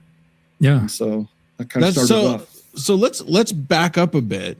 Well, I don't know. Maybe one of the things that I like about your approach to this, because a lot of the SBL talks that I mentioned that I've been to, these people are people who are the perspective that they're coming from is the perspective of someone who studies either the Greek or the Latin or not Latin probably, but Hebrew or whatever. And your expertise, you mentioned papyri, that is your expertise. Like you came at it from the perspective largely of a person who studies papyruses. If I can pluralize it. No, you cannot say papyrus. I can do what I want, man. Papyri, yeah. Papyrologist. Yes. work with papyri. That did really factor in, and this is interesting because, of course, in 2 John 12, it actually is pretty clear that the letter was originally written on a papyrus. Mm-hmm. It mentions paper now; it's an idiomatic translation, but I've worked a lot with ancient letters on papyri, and they're short, they're to the point, and 2 and 3 John always struck me, even before this discovery, as always having a lot of they read a lot like the ancient letters I was dealing with in translating, editing, and so when this kind of all came together, it didn't surprise me that this letter would begin just the same as 3 John, and there's actually a name hidden right at the start that got lost because of 2 duplicated letters got dropped out. I guess we shouldn't bury the lead. Let's get to what the crux of the argument is, and then we can sort of get to why we think it is why you're saying it is what you're saying it is. I was saying just before we started recording, I have different tabs pulled up of different translations of 2 John. 2 John is just literally one chapter. It's just a short single epistle, a letter, and it starts out the first two verses are just sort of the dear so and so part of the letter, and it's generally translated. I mean, King James has it, the elder unto the elect lady and her children, whom I love in the truth, and not I only, but also all they that have known the truth, for the truth's sake, which dwelleth in us, and shall be with us forever, which is a really long-winded opening to a letter. So Embryo said, is it just me, or does anyone else have a problem with taking Dan seriously with his Marvel fanfare all over him? I think he does that on purpose because he wants to come across like people can jump on the internet and have a suit and tie and people can't relate to that, where he just looks like the sort of guy who you'd meet on the street, and he can turn around and give you all the good oil on where there are errors in the Textus Receptus and where the critical text is the best, and then he goes further and it just basically says, the whole thing's probably a myth. And he's a radical skeptic. He's a Mormon, for crying out loud. He used to be a Mormon missionary. And so, but yeah, A. Hannah says, I don't mind the comic book stuff. I grew up collecting comics. What bothers me is him being a Mormon more. Yeah. I don't actually mind the comics and things like that, I guess. When you grow up with sort of all that sort of stuff around you, like sometimes he's promoting Metallica or something like that. And I grew up, like the first stuff that I played was Justice for All album when I was like 12 years old. Like just people cut their teeth on playing the Beatles and playing whatever. It's just like, to me, that's a normal thing. And he's like, every show he lifts up a T-shirt. So he's appealing to a popular audience by doing this. This is his way of doing PR rather than the suit and tie sort of stuff. But this to the elect lady bit is it's a little weird no matter what, but it doesn't comport the sort of, until your book, the received understanding of it for the last 150 years or so has been that is what, another church? Is that right? Talk about that. Yeah, so if you go back, certainly in scholarship, the dominant way to read this, and the way that I read it, was that initially it's a metaphor for a church. This elect lady is a congregation, and people would say, well, you have this word lady in Greek, kuria. It's a feminine. Say, well, it's kind of like standing in for ecclesia, right? The word church. In fact, it's interesting, and I mentioned this in the book, that in some later manuscripts, they even gloss the word kuria, and they'll actually put in the margin, read it as church. And so take it as just a reference to a church. But as you begin reading this letter, it's very short, a total of 13 verses. It strikes me as incredibly strange that such a short letter would have this overarching metaphor, especially when you have another letter written by the elder that is very straightforward, right? Mentions Gaius, it's personal, dealing with issues, and what? There's nothing strange about it, really. The concepts of being the bride of Christ are throughout Scripture. Paul talks about it a lot, and like the whole concept of children, my little children in 1 John, it's mentioned all the way through. My little children, keep yourself from idols. There's so much about children there. It just. This type of theme is not weird. It's only weird if you don't really read the Bible much. This opening, right, to an elect lady or the elect lady is, as I began, working on this, is that, when you read the Greek New Testament, of course, Greek today has accents, it's capitalized, you have word spacing, all these interpretive features are not there in the original text. It's just undifferentiated text written scriptio continua all together. And Can you pause real quick? This is something that many of our listeners are familiar with, but when you say the scriptio continua, can you just explain what's going on here? Well, so Dan's doing my job over here. I love it. You bet. I'd be happy to. So when people write, when I read papyri, from the Roman period or even earlier periods, there's no word breaks. So words are put together, and so they call this in Latin scriptio continua, just continuous text. So imagine reading, a book in English today where there's no word space, everything's just put together, and you need to figure where a word ends and begins. And it's torture. It sounds like torture. I don't know how. and it's all uppercase, right? There are cases in these these languages, but but in this case, it is all the same. It's all one case, and it's just no spaces. This is something I don't know. Dan had made me aware that this is what happened, but I didn't know. Do they, like when they do a line break, do they sometimes do that in the middle of a word, or do they usually end a line with a word and then go to the next line? When I read papyri and inscriptions, they'll just break it in a word. Now, typically they'll try to break it on a syllable. Oh, wow. And so there are some predictable about when they break, but yeah, that's just common. It will break. And the text, is just undifferentiated. You just have, there's occasionally some things they'll do, add an extra stroke to make it a little bit longer, but it's very sort of no accents or breathing marks or anything like that either. Very few. Those are, maybe in literary manuscripts later on you'll get a little bit of that, but generally it's just, just imagine just typing all caps in a paragraph and just going and don't without stop. Spaces. Okay, without I'll spaces. show you a little bit of an example of what is being spoken of here. So this is Codex Sinaiticus, Luke 11:2. So this is what they call the scripta continua. So this basically just goes through and just writes everything all out in capitals.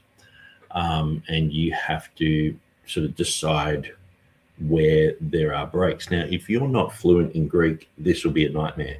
But when you do this in English, it's quite basic. It's quite easy. You can tell where there's words. And so oftentimes as well, it might just go straight into the next line. Or sometimes there might be things scrunched up to finish a thought. But yeah, or like a corrector has Texe here written. And so oftentimes if you're going through something like this, you probably would just put lines, just put a line at the end of each word, and it would just help. To the Greeks, I don't think they had much of a problem with this back in the day. It was just the way that they read. Sometimes for people who were a little bit illiterate in the Greek language, they might go through and think that there's one huge long word, or they might divide a word that's, has a certain stem. They might cut it off and think it's a separate word. And so that's where, these are things that happened. But I don't think it was. I think if you were fluent in Greek and if you're looking at this type of thing all the time, this wouldn't really be that much of a problem. But anyway, that's my 2 cents. Doesn't write a paragraph. It's so funny to me, the thought that the space was at one point a mind-bending innovation. You know what I mean? Like, that's so crazy. Yeah. So there were probably people who were like, accents, that's the coolest thing since spaces that we're adding to our text. Sorry, we interrupted the flow there.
So sorry about that, guys. My internet just dropped off, and so but let's just continue. Emrio says, "Oh well, then him being a Mormon explains everything." Thanks. Yeah, I guess I try to overlook the fact that he is a Mormon because other people will make these same arguments and say, hey, I'm Trinitarian and I'm Orthodox and I was part of a good church and now I've left and I've got these arguments.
Okay.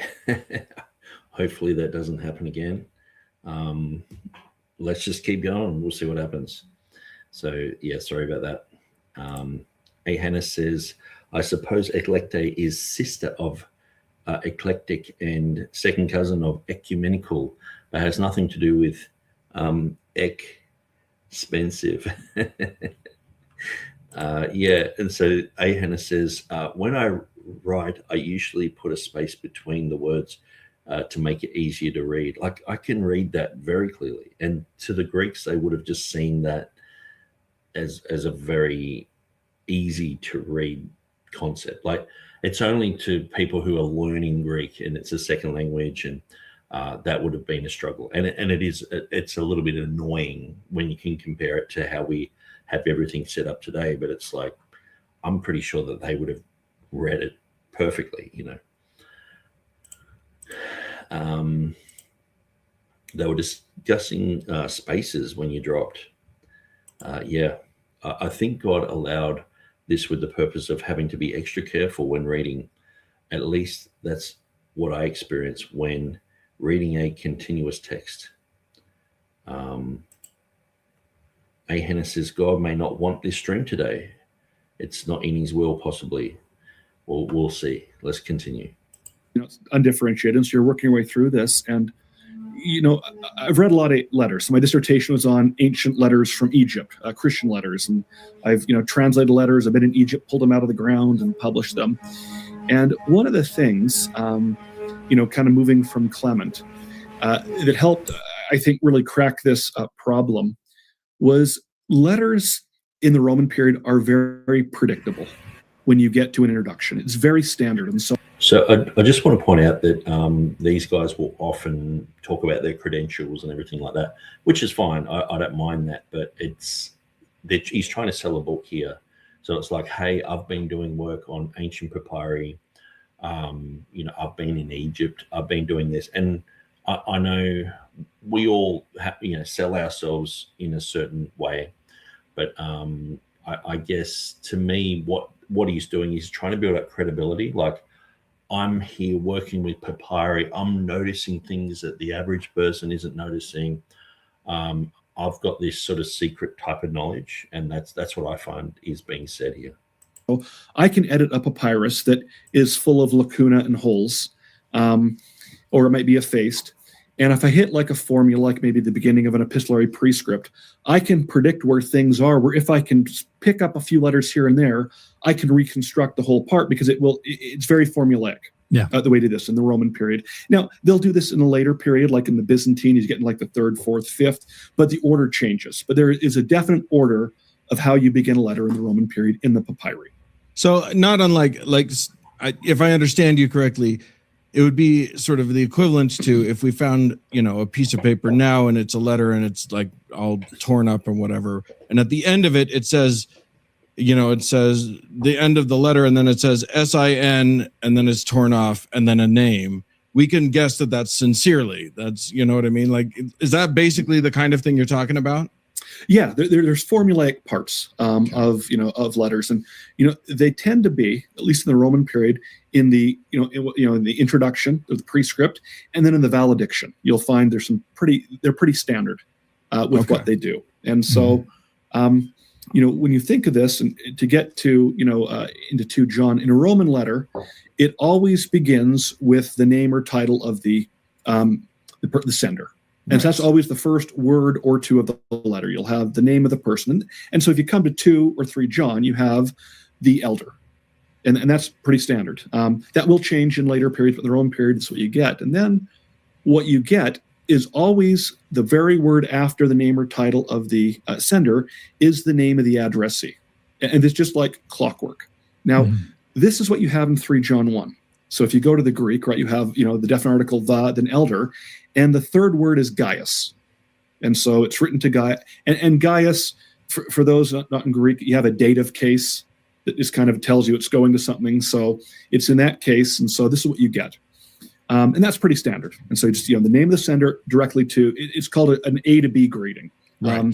It'll reverse in the Byzantine period, but we don't need to worry about that here. I go that in the book. So when you read 2 John, what you have now, this is what's strange, is it begins with, right, the name of the sender, right, the elder, but then they're saying is the third word is not a name, it's now an adjective, right, eclecte. So you have eclecte, it is an adjective, and I'll talk a bit more about that, and then the next word is curia, or lady. So this is the translation, right, the elder to an elect lady, or some will say the elect lady, but this doesn't work very well in Roman period letters. In fact, adjectives in epistolary greetings always follow a name. They never actually precede it. And in fact, from the Roman period, I checked this, there's about 2,300 published letters. So we have a pretty good idea, right? Every year there's more being added to this, but it's pretty secure. We just don't begin letters where an adjective fronts like a name, or you don't do this in the Roman period. And again, what's great on this is the control is 3 John. 3 John begins with a name. Right. And so what you've had historically is in Greek Bibles, they articulate this word eclecte as an adjective, right? So it's lowercase and you accent it a certain way. And then they say, well, the curia that follows is like a noun. So you have elect lady. Now, going back to Clement said that, it's written to a lady called Eclecte. And, I began thinking about this, and, the order would make sense if that third word were, a proper name. And so one of the things that is part of my work in this book is, is this, Eclecte? If we get rid of all the modern stuff and just had like this letter string Eclecte there, could that be a proper name? And in fact, the name does exist. I spend an entire chapter giving examples both in Greek and in Latin. And what's interesting is this name actually is mostly attested in the Roman period as a female name. Yeah, not only that, but it's more attested, as you point out, than a lot of other female names that are uncontested in the New Testament. Yeah, I think there's around 33 or 4, different women's names that appear in the New Testament, and some are really, really, popular names. Like, for example, like Mary, that will come to appear all over the place. In part to the rise of Christianity, it was a very popular name. Names like Claudia, of course, or Julia are just incredibly popular. But most women's names that appear in the New Testament, if you get rid of Christians talking about them or commenting on them, you look in like inscriptions or papyri, they have less than 200 attestations. But they're there. Like, for example, the name Lois doesn't appear anywhere else. It's really strange, right? This is a letter from the Pastorals. It is a unisex name. There's a masculine form that does appear, and so this name Eclecte, it would be in ancient Greek, it would be undifferentiated from an adjective, and so because there's no, they're not capitalizing or accents, things like that. And so when I read a papyrus, when I come across these things, it's first and foremost context that tells you, how do you read this? So, take the name Stephen, right? Stephanos. It means crown, it means its proper name. So when you read this, context will tell you, well, this is now a name, or it's now, right, a crown. And so when you first look at this based on letters, this should be a name, right? And again, you have Gaius. And so that. So he's just saying he's making a claim that it just should be a name, which that's just because 3 John has Gaius and it has a proper name there. That does not mean that this has to be a name. That's ridiculous. How on earth would you say something like, the elder to the elect lady? How would you say that? If how could you say, hey, you are the chosen lady? Would you think that every time you saw Eclecte there, you would say, oh, well, that's a name? You wouldn't do that. That's a misrepresentation of how the Bible works. And when you look at the greetings in the Bible, Paul, usually it's like, Paul, a description, an apostle, etc., to someone. And sometimes it is to individuals, but that doesn't mean that each time Paul wrote, like if he wrote to the Galatians or the Ephesians, he just said the Galatians or the Ephesians. It doesn't mean you have to match it in just because 2nd John and 3rd John are similar and they're similar in size and they're in a similar place in the Bible, doesn't mean they have to have identical features. And so one is written to the chosen lady, and the other one is written to Gaius. And so there's a difference there, and that difference is fine. Like these guys, oftentimes there's just no middle ground with them. They're extremists. And so if there is a difference, there's a problem. If there's a similarity, there's a problem. They always just find a problem, no matter what. And oftentimes they'll use those problems to create these type of narratives. And so I just don't see any validity for what he's saying here. That's kind of the first part of that. The name does exist, and it appears more than almost a quarter of the names, women's names that appear in the New Testament.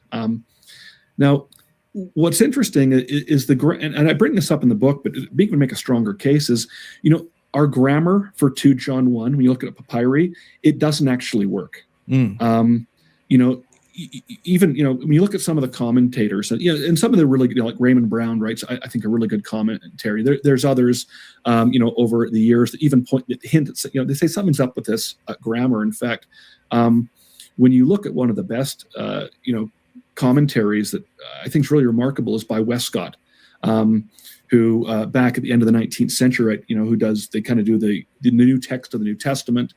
He does a commentary on the Johannine epistles, and he points out saying there's problems here, but he says, nonetheless, here's what we have. And what he did, which is interesting, is when they published their new edition of the Greek New Testament in 1881, and they print the received reading, right? Eclecte curia, like it's an adjective followed by the noun curia.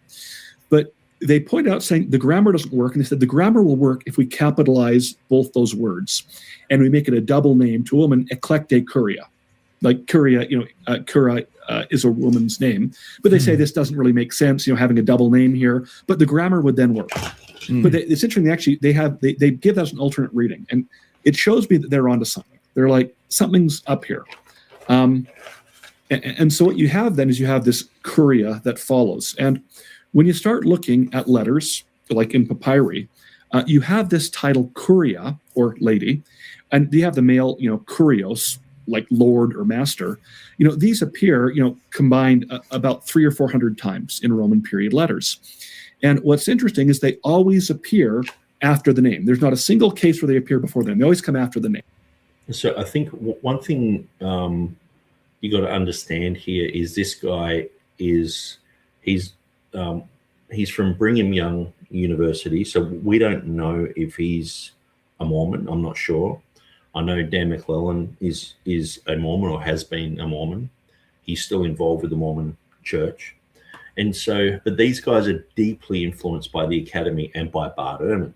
So Bart Ehrman says 2nd John is a forgery. Okay, so when he's talking about Roman letters and he's talking about the influence of Roman writing styles and all the rest of it, that for these guys, some Roman could have written this. Like anyone in the ancient world could have written this, and so it's definitely it's not just simply tied back to the Apostle John and his works. It's almost been, it's almost like a presupposition that these guys have that John did not write this and that it is a forgery, because they follow Bart Ehrman to the letter. And so if we read through what Bart Ehrman says about it,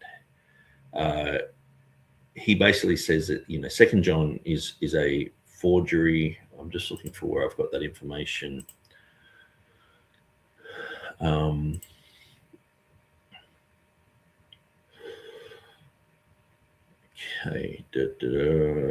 Yes, 2nd John wasn't written by the Apostle John. This is his core claim. The author calls himself the elder, not John the Apostle. This is Bart Ehrman's type of argument. So he says it's an anonymous work written by a different figure, John the Elder. So he often treats the writings of John as anonymous and later attributed to apostles. And so if you go through Bart Ehrman's forged book, he is constantly just saying that, you know, this book here is a fake. This one here is written by someone else, and you know, and the whole concept of having the elect lady not being the church, like this is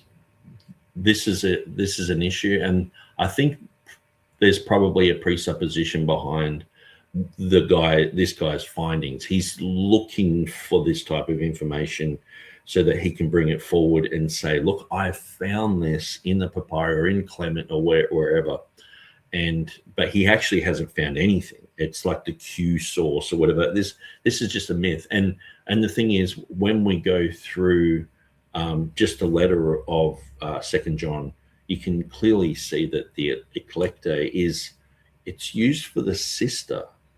The very last word besides amen is Eclecte, and it's talking about the sister. The children of thy elect sister greet thee. So is her name, like there's two girls and they're both called Eclecte. It's so dumb. It's so silly. Like this type of argumentation is just written off just completely just by reading through the Bible, reading through the same letter and going, oh, there's that word. It appears there. How's it used? And it's not used as a name or a noun. Now, he does mention this. This is probably the strongest argument against his case. So he does mention it, but he doesn't really offer any good examples. And so let's continue. And so it's, so and so, my lord, or my master, and same with lady. In 3 John 1, it's gaio to agapito. So exactly. You have the adjective following after, and it's usually in English translation is the well-beloved Gaius or something like that. But you also have the article there, which is why some people would say, well, the name thing doesn't work. But there's an interesting thing here if you're talking about scriptio continua that you talk about in some detail in the book. Can you talk a little bit about the relevance of an adjective? And for those of you who are wondering, or not the adjective, the article. The article is what becomes the in English, but you have those in front of names as well as nouns and adjectives and things like that in Greek. What does that tell us? And everybody that's like me and didn't pay attention during grammar class, put on your seatbelts. Okay, this is because we're getting deep grammar here. This is where we get to argue over two letters that make the argument. Because, Okay, I'll catch up on the comments. A. Hannah says, but using lowercase and no spaces would be even more economical. A. Hannah's not buying it. Emryo says, Nick, one of the most profound statements I've ever heard from you is when you said, if the manuscripts agree, they copied each other, but if they're different, then it's a contradiction. So true. Yeah, you can just never win with these guys. They always have a problem with the text. It's never, this makes sense. Here we like. There's just always an issue, and I'm trying to make a list of places where they say there's contradictions and problems and all the rest of it. Now, besides the real problems that's in the critical text, when these guys are saying there's problems in the Bible, pretty much they have a problem with everything. And I think the thing is, there's money to be made with these problems. If they come out with a new problem or a new type of answer, like if this is talking to some lady, Eclecte, well, the Christians have just been wrong for so long. What a bunch of idiots, to be wrong for 2,000 years is quite amazing, sort of thing. And so this is the type of thing that we're seeing. And obviously from guys who come from a Mormon background, they have a religion sort of based upon almost nothing. Like the Book of Mormon plagiarizes the King James Bible, like the King James Bible. You know what I mean? Not the Geneva, or it's the King. You can see the edition that they're copying from, and it's like, so they don't have any archaeology backing up the claims of the Book of Mormon at all. Where we have like pretty much the main type of archaeology that's done in the world is biblical. And we have so much of it. They have zero. So they're coming from a point where they believe all sorts of weird things based on zero evidence. And then, they're attacking us and just trying to make out that we're the sort of the same. It's projection at the highest levels. If I just capitalize Eclecte and you have Curia. Okay, so before he gets into that, Ahana says, if I had a YouTube channel and needed a topic, I would entertain this and have a guy on to talk. But in reality, I think I would not take this seriously. Yeah, and it is interesting, who you get on to talk about stuff. I was listening to a guy yesterday who was talking about he was the main guy who proved the Dead Sea Scrolls that the Museum of the Bible had bought were forgeries. And I was thinking maybe I could get him on, but he's like he gets on programs with Dan McClellan and these other guys. So he's a radical skeptic as well.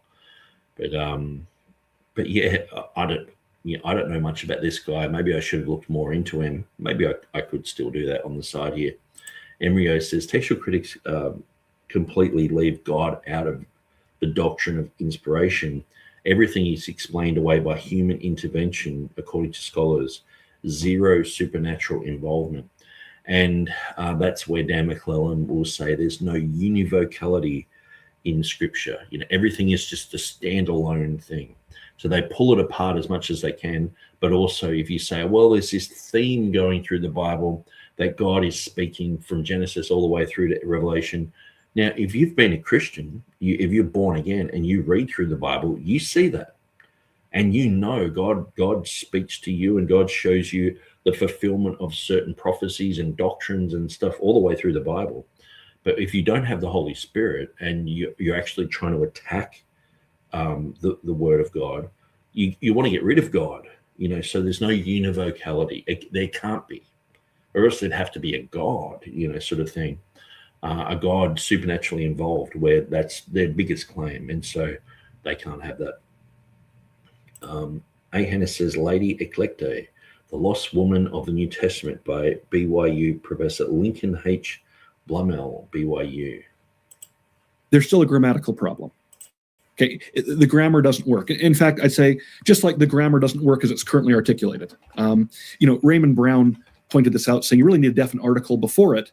And he said, well, it's because it's not the lady, it's a lady. And he's trying to make this, this point before Eclecte that it's written, it's a circular letter written to all these churches, which doesn't work well. It's really special pleading. But what it comes down to is, so between this word Eclecte, right, which can be a name, and Curia, is you need a definite article. So it's always, right, to Eclecte, the lady. Right? Or like Gaius the beloved. This right. Is standard Greek. This is what good Greek is. You don't have this. Now, the definite article in this case would be a tau eta, or just think of like, a th, right? That you have between the two. And so as Dan pointed out, right, when you go and read 3 John 1, you have the name, a definite article, and an adjective. And when you see it, when you read these letters in Greek where you have Curia appear in papyri, there's a definite article, there's a name, a definite article, a 2-letter definite article, and then the name. And of course, it's all put together here. Well, I began, thinking about this. And so, and I mentioned in the first chapter, what I did is I began kind of trying to think, what's Clement seeing? How can I, solve this issue? Is I put all the letters together, undifferentiated, in script, yoke, and in caps. And I began looking at it, saying, what's he seeing? And all of a sudden, the tau eta that ends Eclecte could actually be the definite article that goes with Curia. Now you just have the word Eclecte, which doesn't have a proper ending, right? You need that ending there. But I began thinking, wait a second, I'm onto something here. Something is going on here because you need the definite article. So if it had, so what you're saying, sorry, if I can just make sure that I'm following. What you would have if you had the article would be Eclecte ends in a tau eta, and then you would have another tau eta, yes, and then you would have the word Curia. Yes. And so it would be, you'd have the tau eta, and then and that. And then but Curia. It doesn't but none of the manuscripts that we have seen have that extra tau eta, right? Actually, manuscripts do have it. Some do, and people haven't noticed it. Oh, Albeit they're later manuscripts, they actually have that reading. Wow. So, yeah. Okay. They are later on, so I can get into the manuscript part of that here in a second. I think I just admitted that I haven't read the entire book. I didn't get to that part. It was a little over halfway through and got the manuscript evidence. See, that was the juiciest part. Look, I was trying, but as Dan said earlier, maybe before we started recording, it's a thick book. It's like it's dense, and I like it. But it's like, I have to reread a few things to make sure I'm picking up what you're putting down. So I am not a scholar. That is what we get to, is that I'm not a scholar. In short, where we stand is that the missing element happens to exactly match the last two letters of the word eclecte. Yes. And that's going to bring up text critical arguments, a little more Latin, and I have some questions about this, but continue what you were saying, please. Yeah, so when I saw this, the take of Curia, I began thinking more about this, and I came across a letter. I started thinking about how do you eclect, right? Like, because you have in papyri, like for example, foreign names like Semitic names, they don't decline them in Greek, like they typically have an os ending, but they just leave them in like Abraham instead of Abrahamos. I thought, well, is this a foreign name? But no, Eclecte is clearly it's clearly Greek, right? Elect. But where it all kind of came together is I was looking at this one papyrus letter. I was thinking, well, how do you solve this? Because this te now is at the end of the name. Is it go with now the te curia, which you expect? Is I was just going through a letter. It was a letter between two women, and what you do when you edit a text is, when I edit Greek texts, you're always correcting stuff. When people, imagine writing without spell checker, anciently, and you're doing this. And so people are misspelling words. They have phonetic spellings. They're dropping off stuff. And I was coming across this one letter, and the definite article between the name and the adjective was dropped out. And what you do is in Greek, when you edit a text, you put in, like, we call them caret brackets. They look like this. You put them in there, and it means the editor's restoring what should be there. It's very clear what they were saying. It was to so-and-so the dearest. And you had to have the definite article, even if it made clear. And so you add this in and saying, I'm amending it. It's not there, but it was obviously intended. And so this is what you do. And all of a sudden it came to me and said, wait a second. What happened was you have these two te, this goes together. At some point, the second one got dropped. And so it's shortened from Eclecte te curia to Eclecte curia. And this is a pretty common thing that happens in the transcription of text, where you have letters on the end of two words in a row that are very similar. The copyist is like, okay, I got that word, goes over to their text that they're transcribing, and then they're like, okay, the word I just copied ended in this, and they come back to the manuscript and accidentally skip over what they needed to copy because they're looking for those last two letters. So that would be haplography as a result of homoioteleton or something like that. And so this is the argument that you decide is it makes the most sense of what's going on here in the manuscript, correct? Yeah, that was the first, right? So I thought, okay, the grammar now makes sense. And what's nice about this is the collocation mirrors what you have now in 3 John 1. And I make a point that when you read letters, written by the same individual to, different people, they tend to be pretty consistent, across the board. They follow, they might change titles, but the collocation's there. And now you have the same collocation, right? You have the name, you have a definite article, and you have a modifier. If this is substantive, or you have in 3 John, 1, an adjective. And the Greek makes sense. As it currently reads, it doesn't really work. And so that was the first part, saying, oh my goodness, this actually works. What you always, and just to go back before I go on here, this is common in the papyri. I edit text all the time where I'm adding stuff, and this very error, I cite multiple letters where this very error, this article is dropped out because the name ends with the same letter, that the article ends with. This is not uncommon. I've edited text where, articles, things like this, they need to be there, but people drop them out. And so it's very minor and it's very common for this to happen. I mean, I'm on social media. I see stuff like this all the time, and we're not even, pushing all of our words together. But I see people dropping S's and dropping thes and dropping stuff literally every day. I don't know if you watch Bad Bunny, but like 60% of the letters from the Spanish were dropped in his singing. Well, I had a question for you. So we have a way that this could have happened. We have a text critical argument that there's some meat on that bone, because this is something that we can demonstrate happens a lot in these kinds of letters. What would it have taken for the grammatical problems if it were a reference to the elect lady as a metaphor referring to a church? What kind of scribal error would have to be involved for that to have been a grammatically correct original autograph in this verse? So okay, A. Hannah says we might have a Mormon Trinity here talking among themselves. Yeah. Maybe they're on planet Kalog. A. Hannah says, so are we saying that the only two copies of 2nd John are uncials with no spaces? That the only copies of 2nd John, are uncials. Yeah, well, it's that. Well, I guess they're talking about the original. Yeah, or did he find the original? That's the thing. It's like why are they talking about, how difficult the language is? They've just got to make the story so difficult. It's like, yeah, well, these scribes didn't know what they were reading and they were struggling. And so they made all these errors. Now, I'm not saying there aren't errors in the text. Obviously there are, but maybe I can just quickly look that up, because if this guy is trying to be credible, he's probably put stuff like onto even Wikipedia. So even if I type in textual variants in 2nd John,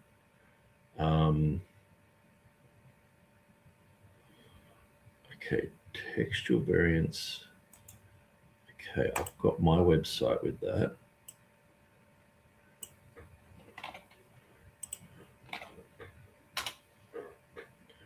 Wikipedia, here we go.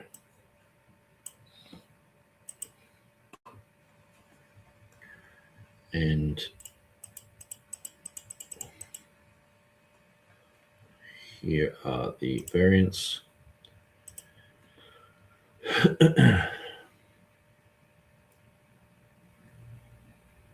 Okay, so it's not written that there is any textual variation here.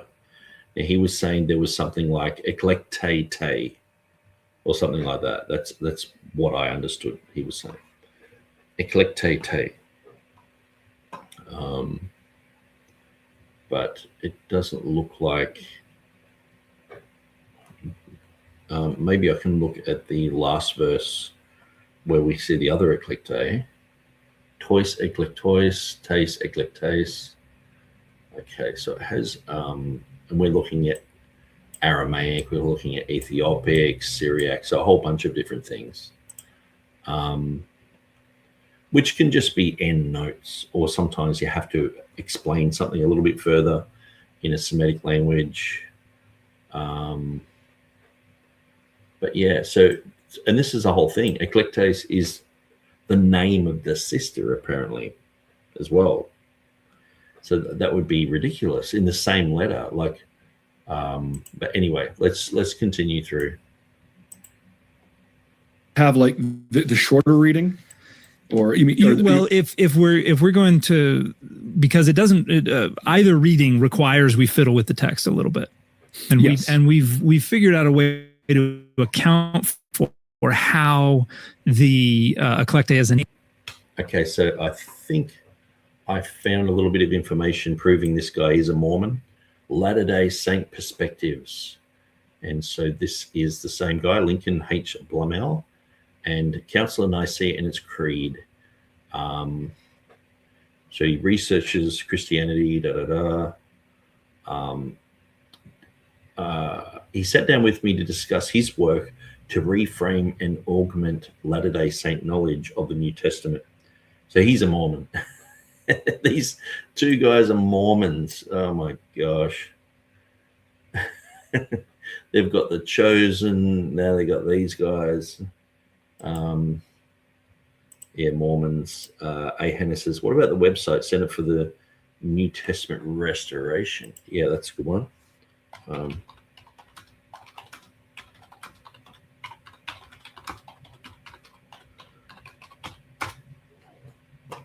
Here we go.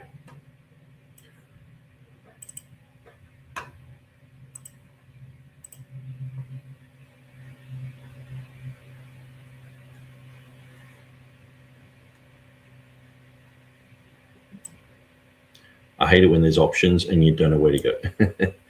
Collation apparatus, maybe manuscripts.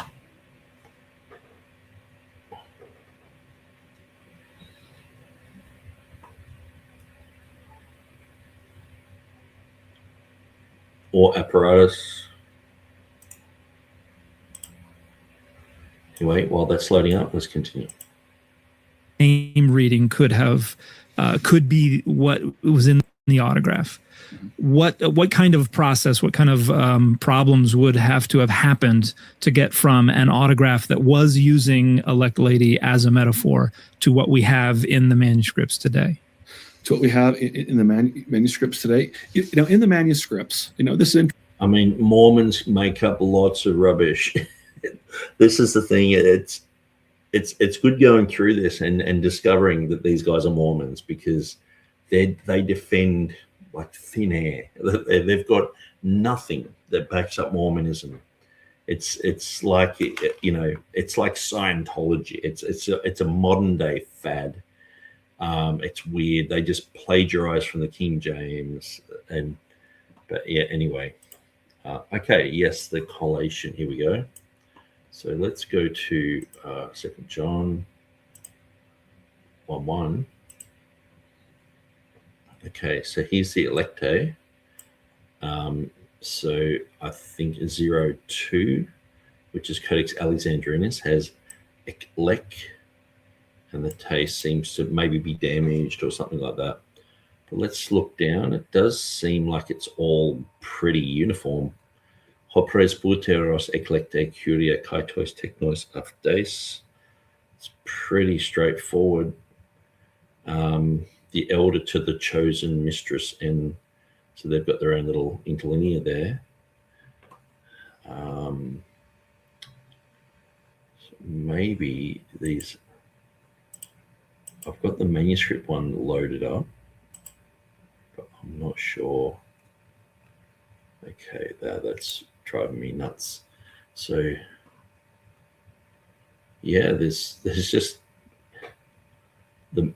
I guess they're only just going through the major manuscripts. He said that he's found a manuscript with this reading, and he said that Clement says that it's a woman. But see, the thing is too, it's how that's interpreted a lot of the time, because sometimes all it takes is for one scholar to come out and say, I'm interpreting it this way, and then everyone goes, well, this guy says it's that way, and so then they build this case upon it. So yeah, this is very interesting. This is Mormonism. Interesting. Of course, our earliest manuscripts of 2 John are in, Codex Vaticanus and Sinaiticus, right? These two major, Bibles from the 4th century. And both of them have the shorter reading, right? They have Eclecte Curia in both those. And what's interesting is you start looking, you have also Alexandrinus. But what's interesting there, and I'm pointing this out, that in fact there, the letter starts the outside part of a page and the corner's torn off, so you actually don't know what the reading is there. So actually you have the two, but you don't have Alexandrinus. Then you have, there's a sheet of papyrus, well, it's actually parchment. It's 0232 in the numbering scheme they have for this. It's P. Anthonopoulos 12. And what's interesting with this, you have the beginning of 2 John, but it actually begins with Curia. You're missing the first line before it that got lost, which is kind of like, oh my goodness, it would be nice to have a little bit more. Yeah. And then you have another manuscript, GAO 48, where it's a palimpsested text from the 5th century. But the first verse palimpsest is where the text has been overwritten by another, where they scrape the ink off. They usually rotate the text, and then they write the new text on top. So we restore the text that was underneath. So you can't tell the first verse of 2 John doesn't become legible till halfway through. So you can't say what the reading was. And then you have a papyrus, P. Bodmer 17, where you have like a fragment about this big from 2 John 1 with like 6 letters. And so you can't make any definitive argument. And so, what's interesting is when you look at the manuscript evidence, for the first, 8-9 centuries, you only have Vaticanus and Sinaiticus for this. And so they have shorter, but all the other ones are not diagnostic in solving this problem. And then you're now into, minuscules, which are, a different Greek script. This is where you have a more cursive script, and you get lots and lots of minuscules. And what's interesting is once you invite the minuscule evidence, this longer reading, Eclecte te curia, is attested. And in a couple pretty important minuscules, it first appears in one. It's called GA, which stands for Gregory Allende. It's this numbering system they use. It's 1243. It's from St. Catherine's, dates to the 11th century, but a very important text. They say. Okay, so basically until the 11th century, like can you imagine like Bart Ehrman? Like, if Erasmus had an 11th century reading, he would be like, it's not the earliest. Like they say that Vaticanus and Sinaiticus are it. So he's actually going against that, Vaticanus Sinaiticus. He's saying Codex Alexandrinus is damaged there. But he's saying all these other ones, it's a bit hard because you haven't got the full sentence. So he's saying 11th century, okay? Permafrost says Latter-day morons. Ahana says collation. Permafrost says defend thin air. Yeah, there's just it's like trying to defend Scientology as being historical or something. It's like no. L. Ron Hubbard made it up in his brain, probably on mushrooms. The Book of Dianetics. Ahana says it just seemed to be pretty stable. I mean, this reading, it's pretty solid. I mean, even critical text is agreeing with the TR. Embryo says, this is starting to sound like an infomercial for The Chosen. Yeah. And I think that's the thing. What we're seeing here is Mormons who can defend nothing. Zero. It's like, just turn up in the middle of nowhere and say, hey, there was an ancient civilization here, and believe that and go door knocking and try and convince people of that sort of rubbish. And that Jesus went to America, of course, didn't go to Canada. He didn't go to Mexico. He went to Utah. Well, it's interesting, the history of Utah. I've been watching a little bit of that, and, the laws in the United States, it affected a lot of laws. Anyway, it's a whole nother story. How many of these idiots is the devil going to dethrone the King James Version getting tiring? Yeah, I guess but in our study of 2 John, this sort of fits in because this is quite a big issue. Who is the woman? And so with these guys, if we can debunk what these guys are saying and what Bart Ehrman's saying, it just sort of, it gets rid of a whole cloud of a whole audience of voices that are just saying contrary things. If we can just show how flimsy their argumentation is, I mean, even the critical text is on our side here. So it seems so strange that they're going against that and going with the Byzantine. So these guys have just become Byzantine prioritists, I guess. But they're looking for any type of evidence. It's like the Mormons looking for evidence that, that things happened, archaeological issues occurred, or digs would prove the Book of Mormon. Like they would just jump at anything. I remember seeing articles saying that they'd found tablets with Hebrew inscription on it in America. And this is back in the 90s when you couldn't really verify much. And years later, just seeing that, it's just completely debunked. And it was Mormons sort of saying this. But Ahana says, oh, I get it. Eclecte will show up in the season closer.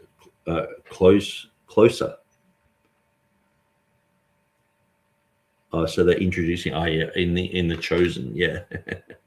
So the closer, yeah, she'll turn up and be like, "Hey guys," or maybe she'll be Jesus's wife, third wife or something, because I guess you got to have a bit of polygamy there.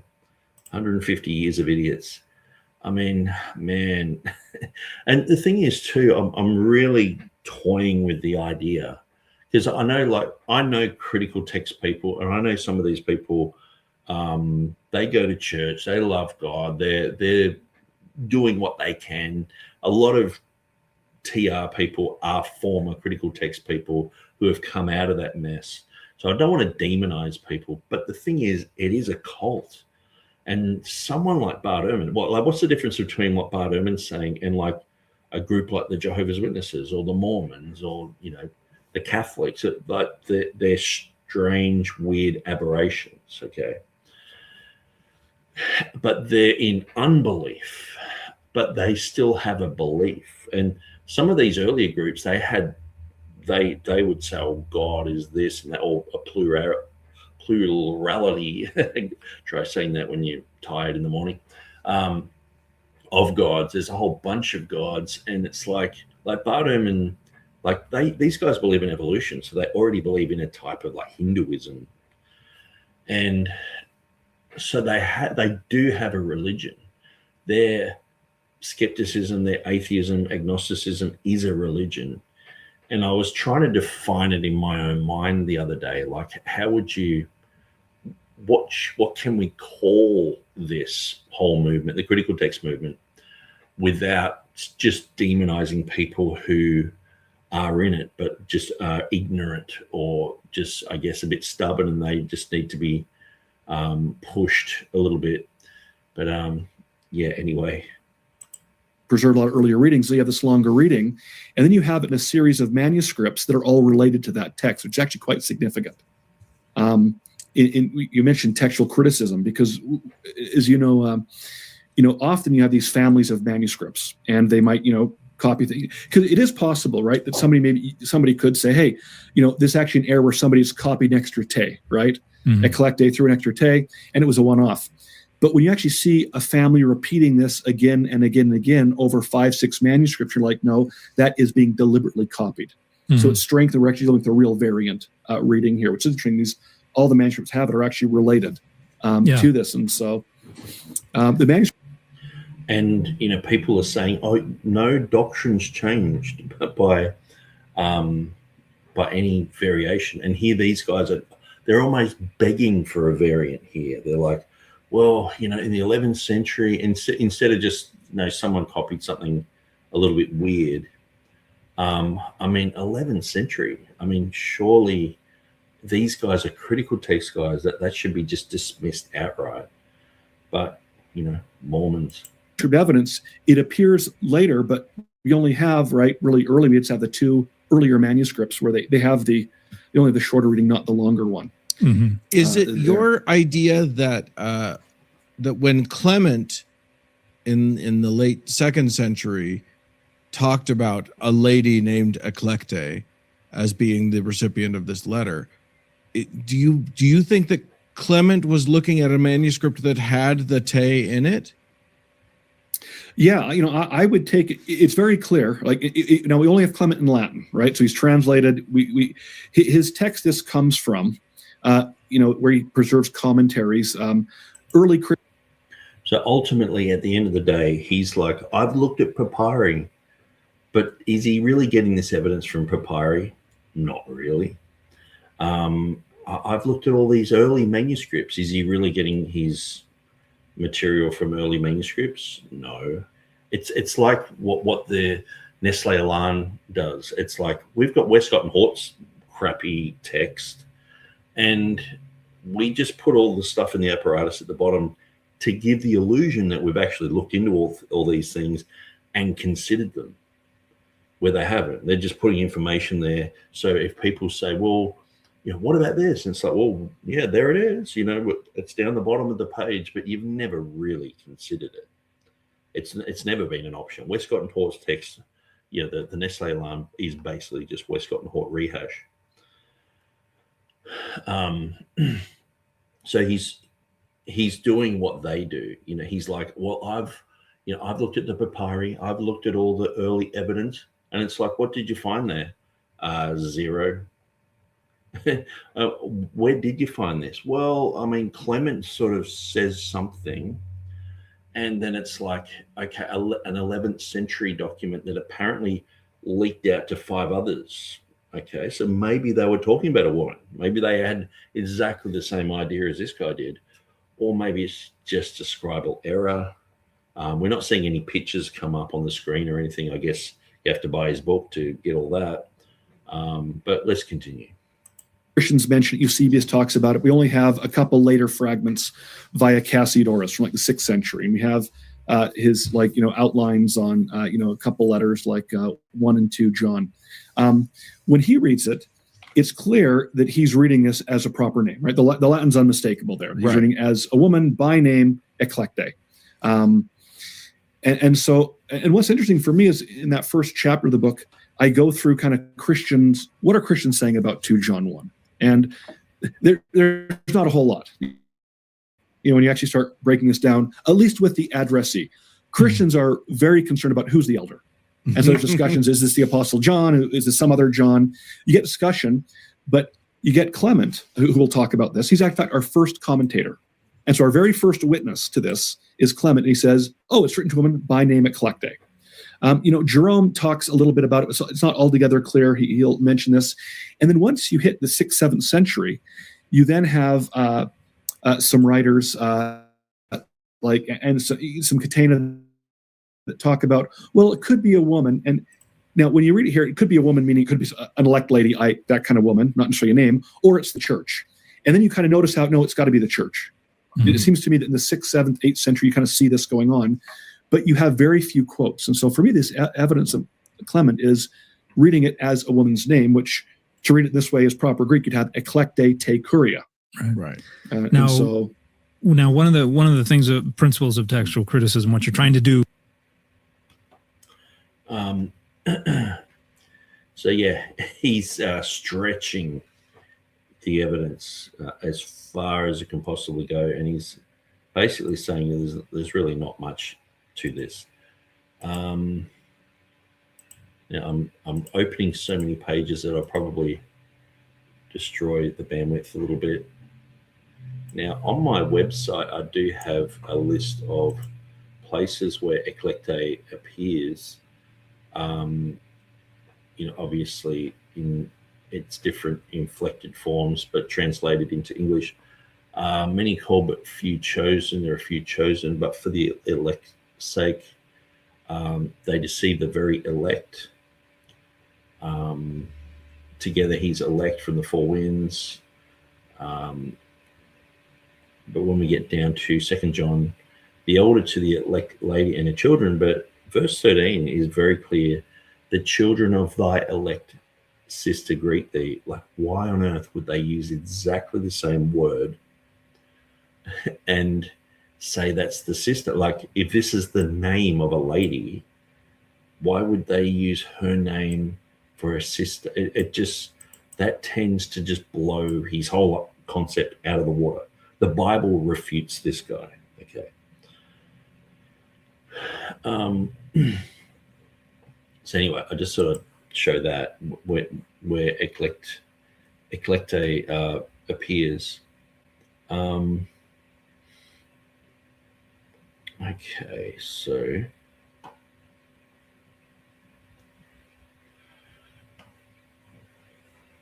all right, I'll gather some information I'm looking for, and we'll just continue.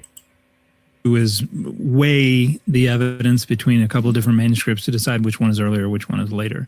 And when we talk about Sinaiticus and Vaticanus, which are full of all kinds of readings that are rejected as secondary for New Testament as well as for the Septuagint, and you compare those to manuscripts that are coming from the 11th century or later, the two things that are going to come up are going to be Lectio de Facilior, Lectio Brevior. And for the uninitiated, these... So it's just the hardest reading and the shortest reading. And so what is the harder reading and what is the shorter reading? Now, he's already claimed that there is a problem with the text. And so that would be a harder reading. Like, I don't think there is any problem with the text whatsoever. But they're sort of claiming that it's a hard reading, and so that's why having this being a lady is a better reading, or Eclecte. But that would be a better reading, and so that should be rejected. And so, and also the shorter reading. But anyway, let's continue and see what he says. These are text critical principles, not hard and fast rules, but kind of trends. And I actually had a question about a comment you make about Lectio Brevior being questioned in more contemporary scholarship. But the idea is that when we look at the ways that texts are transcribed and how they change over time as they're being passed along, that the shorter reading tends to be the earlier one, and then the more difficult reading tends to be the earlier one, because changes are more commonly adding things to the text rather than taking things away from the text, and intentional changes are more commonly, even unintentional, are more commonly trying to fix problematic readings rather than create problematic readings. And so both of those principles could be, if somebody was trying to challenge you here, those are the two things they're going to say. Okay, you are preferring the longer reading, you are preferring the easier reading. Now, what do you say in response to that challenge? Fair question. What I would say, and I bring this up, is I would cite the work of James Royce that I cite in the work. And so James Royce, just to give some background, wrote a huge volume with Brill, I don't know, came out 15 years ago, on scribal habits in New Testament papyri, where he goes through our earliest papyri manuscripts, like some really famous ones that have gospels and stuff, and looks at how do scribes copy text. And he talks about this, Lectio Brevior, and says, in fact, what he found, he says one of the most important things he found in his study was, in fact, he says, this, kind of dictum isn't actually reflected in the papyri. In fact, he said what he found was, he said, it is lectio longior patior. He says, in fact, it's the longer reading. And when he qualified this thing, it's not like when people are adding a whole verse, right, or, all this, but he says, when you have a longer reading of a few letters or a word, he says, his studies showed that, in fact, this tended to be the better reading. And so he actually put this forward. And so in this case, what I'm saying here would dovetail exactly with his finding of New Testament manuscripts. In fact, he does argue, he doesn't push it, but he says, in fact, textual critics, he said, ought to reconsider this lectio brevior, principle that goes back to, Griesbach, who said this.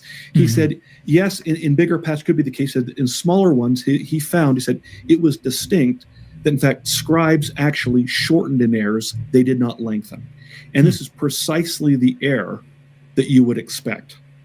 And again, when I go back to papyri, this is just such a common error. I've joked about this. Let's say, and I bring up the book, that if I were to find 2 John, I just got back from Egypt last week. I was there working on dig and working on stuff. If I would have found 2 John for the first time, and let's say it starts off as it does in our Greek New Testament, right? Ho presbyteros eclecte curia, right? Has this shorter reading. And I was editing it first time, had no tradition. And I get to that part, how would I then transcribe that? I would transcribe that as eclecte and then put the brackets in te curia, because it makes no sense. And I would then put a footnote, in there, and to say, look, this, like all these examples of stuff dropping out, it doesn't make grammatical sense. We see this, it's a name, and curia always follows, right, with a definite article. And I would do that in like a papyrological edition, and it would be no more than a 2-sentence footnote, and no one would argue. Yeah. I think when you do it to the New Testament now, that 2-sentence footnote has to become a 300-page book. Right. To do, I'm dead serious. But really, when I present with the papyrologist, everybody's like, well, yeah, of course this work, because we see this all the time in papyri, if we're to find that. But when you deal with the New Testament, people get, well, wait a second here. These 2 letters are, how do you deal with this? So as I look at this, I understand that it has typically been a dictum in textual criticism. And yeah, I think there are things to this, but James Royce's work is really interesting, where he says, I did the work, and in fact, the very opposite was the case with papyri. Well, in these little things. So he's the Galileo. He says, well, wait a minute. I dropped these two things and they fall at the same rate. So that's interesting. And the real quick, Dan, the Lectio difficilior is this, because it's certainly possible that a scribe could be like, well, that doesn't make any sense. We're gonna throw in a little tau eta here. And what do you say about somebody who brings up that objection? Well, what I would say here is, grammatically, again, the grammar doesn't work, right? It doesn't work in the first part, in the Roman period. However, the grammar will work in the Byzantine period. When you change it, because the Byzantine period, adjectives will front nouns, but that's not till the 3rd and 4th century. And so I mentioned that in the book. But in fact, they'll actually get, what you'll find is in the Roman period, it's very clear A to B. And by the time you hit later 3rd, but really 4th, 5th, it goes basically to B from A. But in that process, will then adjectives confront names. Okay. And so I'm wondering if when this gets copied later on in this later period, if people are seeing this mistake and it's not a problem because epistolary habits have changed over, by the time you hit 3rd, 4th, 5th century in the Byzantine period. So it's no longer. So what's amazing, it's not in the papyri, but he's talking about the papyri a lot. It's not in any of the earlier manuscripts, but he's talked about them a lot. And he's basically saying, well, scribal habits went in a certain direction, so that could be why. Like I'm admiring his thoroughness to go through this one thing, and it's he's making this huge case for it, but there's just the evidence is just not there, and so I've sort of found a tiny bit of information just surfing here. So this is what he's talking about. So we have Eclecte here, but we have Te Eclecte. So very similar to what I was talking about with TurretinFan or T Eclecte. So apparently there are other ones that have Eclecte T here. And these are some of the manuscripts. So that would be the 1, 2, 3, 4, 5 that have that. Okay. And so Heffin Jones has commented on this and says, the article itself is not helpful on pointing out attestation. I'm not even sure what is really made of the minuscule evidence by Blomel. But there is evidence. The ECM is only available in part online. The long-term goal is that the whole text and main apparatus of reading should be there, which is for Acts, Mark, and in principle, Revelation. I'll attach a snippet of the print edition. Reading C is the one that supports him. I have no idea about the possible coherence of these witnesses not having attempted to look at it. So I think what he's just saying there is these 5, because he did mention 5, I'm pretty sure that's what is supporting him. Now, I've just got to check something.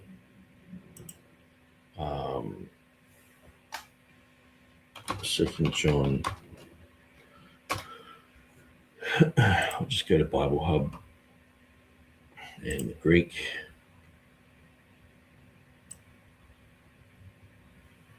Okay, so if we look at the Greek here, so this is how it usually appears. Ho presbyteros eclecte curia. Okay, so we look at Scrivener's Ho presbyteros eclecte curia. So there's so some have the te written afterwards, and he was talking about that. But he was saying that later on, the te could be a scribal habit could have it beforehand, and so that would cause it to be a woman's name. So it's sort of like the elder to the elect, or to the curia lady, to the lady curia, sort of thing. So it's like a the, like we're talking about with TurretinFan's thing, having n in a in te aletheia, causing it to say the. That's his argument around Eclecte.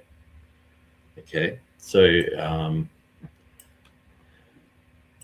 So here we see Eclecte here, Te Eclecte, Eclecte, Te, but these other, the Te is just not necessary. It's not even in the critical text. So but like pretty much all critical text people, TR people, Byzantine, majority text, like everyone is arguing against this and saying it's nothing. Okay.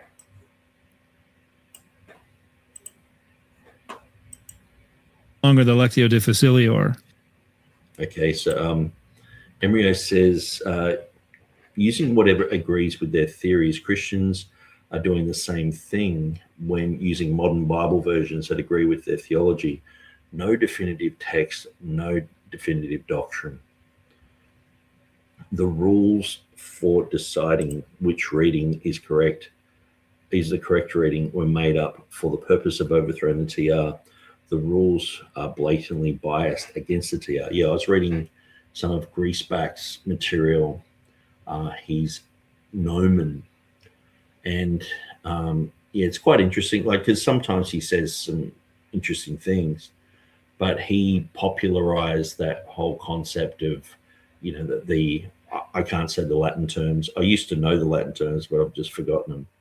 And half the time too, you use these Latin terms, and people forget which one, because you can know it, but you've got to be understandable to the audience too. So I guess, you know, saying the harder reading, the shorter reading is a lot more beneficial than just saying a Latin word to look fancy.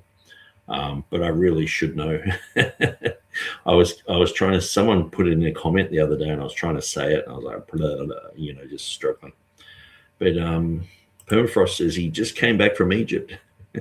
I know, like, so the King James only, you know, the whole Antioch, Egypt two-stream theory, people would be like, he just came back from Egypt, that case closed, you know. Embryo says corruption is more likely to occur by the omission than by addition. We see this in real life by withholding information in order for others to adopt a certain understanding. Yeah, so he's claiming that there has been an omission.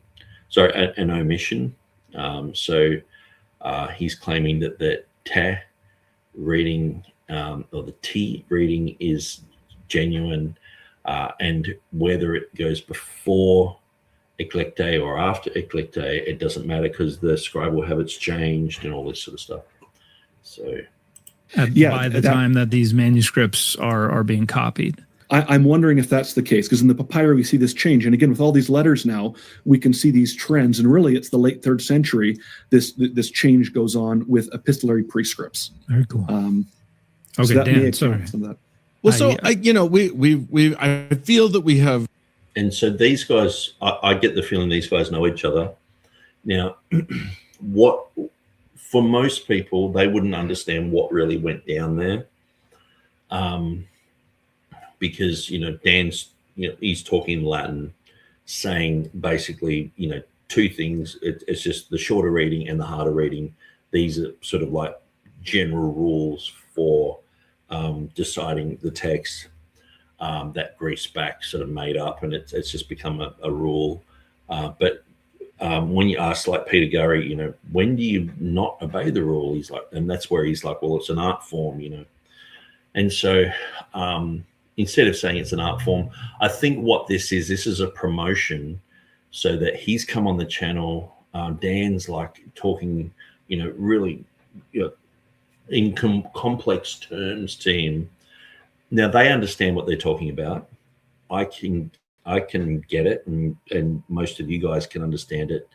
But to the average Joe who just tuned in, they're like, wow, it's like they're talking Chinese to each other.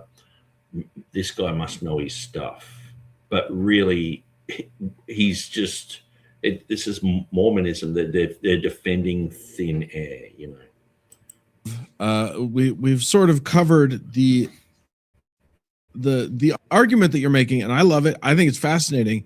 I liked that you talked about how, you know, if this were just another papyrus, this wouldn't be a controversial issue at all. This would just, you know, you would just put that te in there in the carrots and then you're good.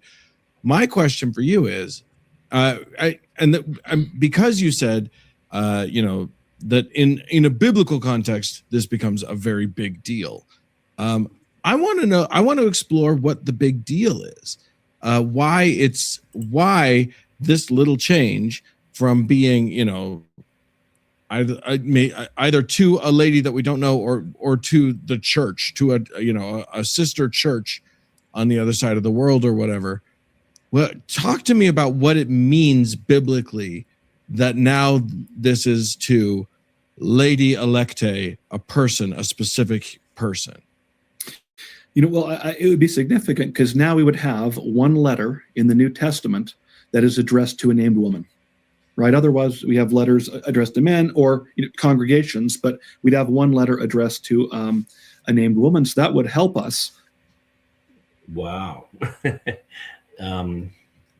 So it's sort of coming down to, hey, we want to appeal to a popular concept that women are under the patriarchy, and this will help people realize that the Bible didn't just overlook women, but it's inclusive of women. And here we go, a whole letter written to a woman. And this I argue in the book is that kind of fill out roles of women in the New Testament, help enlarge that picture. And so that's where I think it becomes very significant. Yeah. We now have somebody who was trusted by the elder to send a letter to and to give some instructions, and it would be expected then that she could play an important role in helping those being carried out. And I think the other thing is when you read the letter now, again, it now works well like 3 John. It follows the exact collocation, what you'd expect, but it actually reads much better as trying to force this, metaphorical church in here. He's actually writing to a woman. And when you get down to verse 10, it talks about a house. And she is associated with this house. And now we know, in the book, I don't say this is definitely a house church. I think there's a good direction, or it doesn't actually mention this, but we know early Christians typically met in homes. It seems to me that Eclecte plays a role, certainly I would say in gatekeeping, it seems, where he can write to her and say, if people come along carrying this certain doctrine, don't let them in your house. Don't welcome them. Yeah.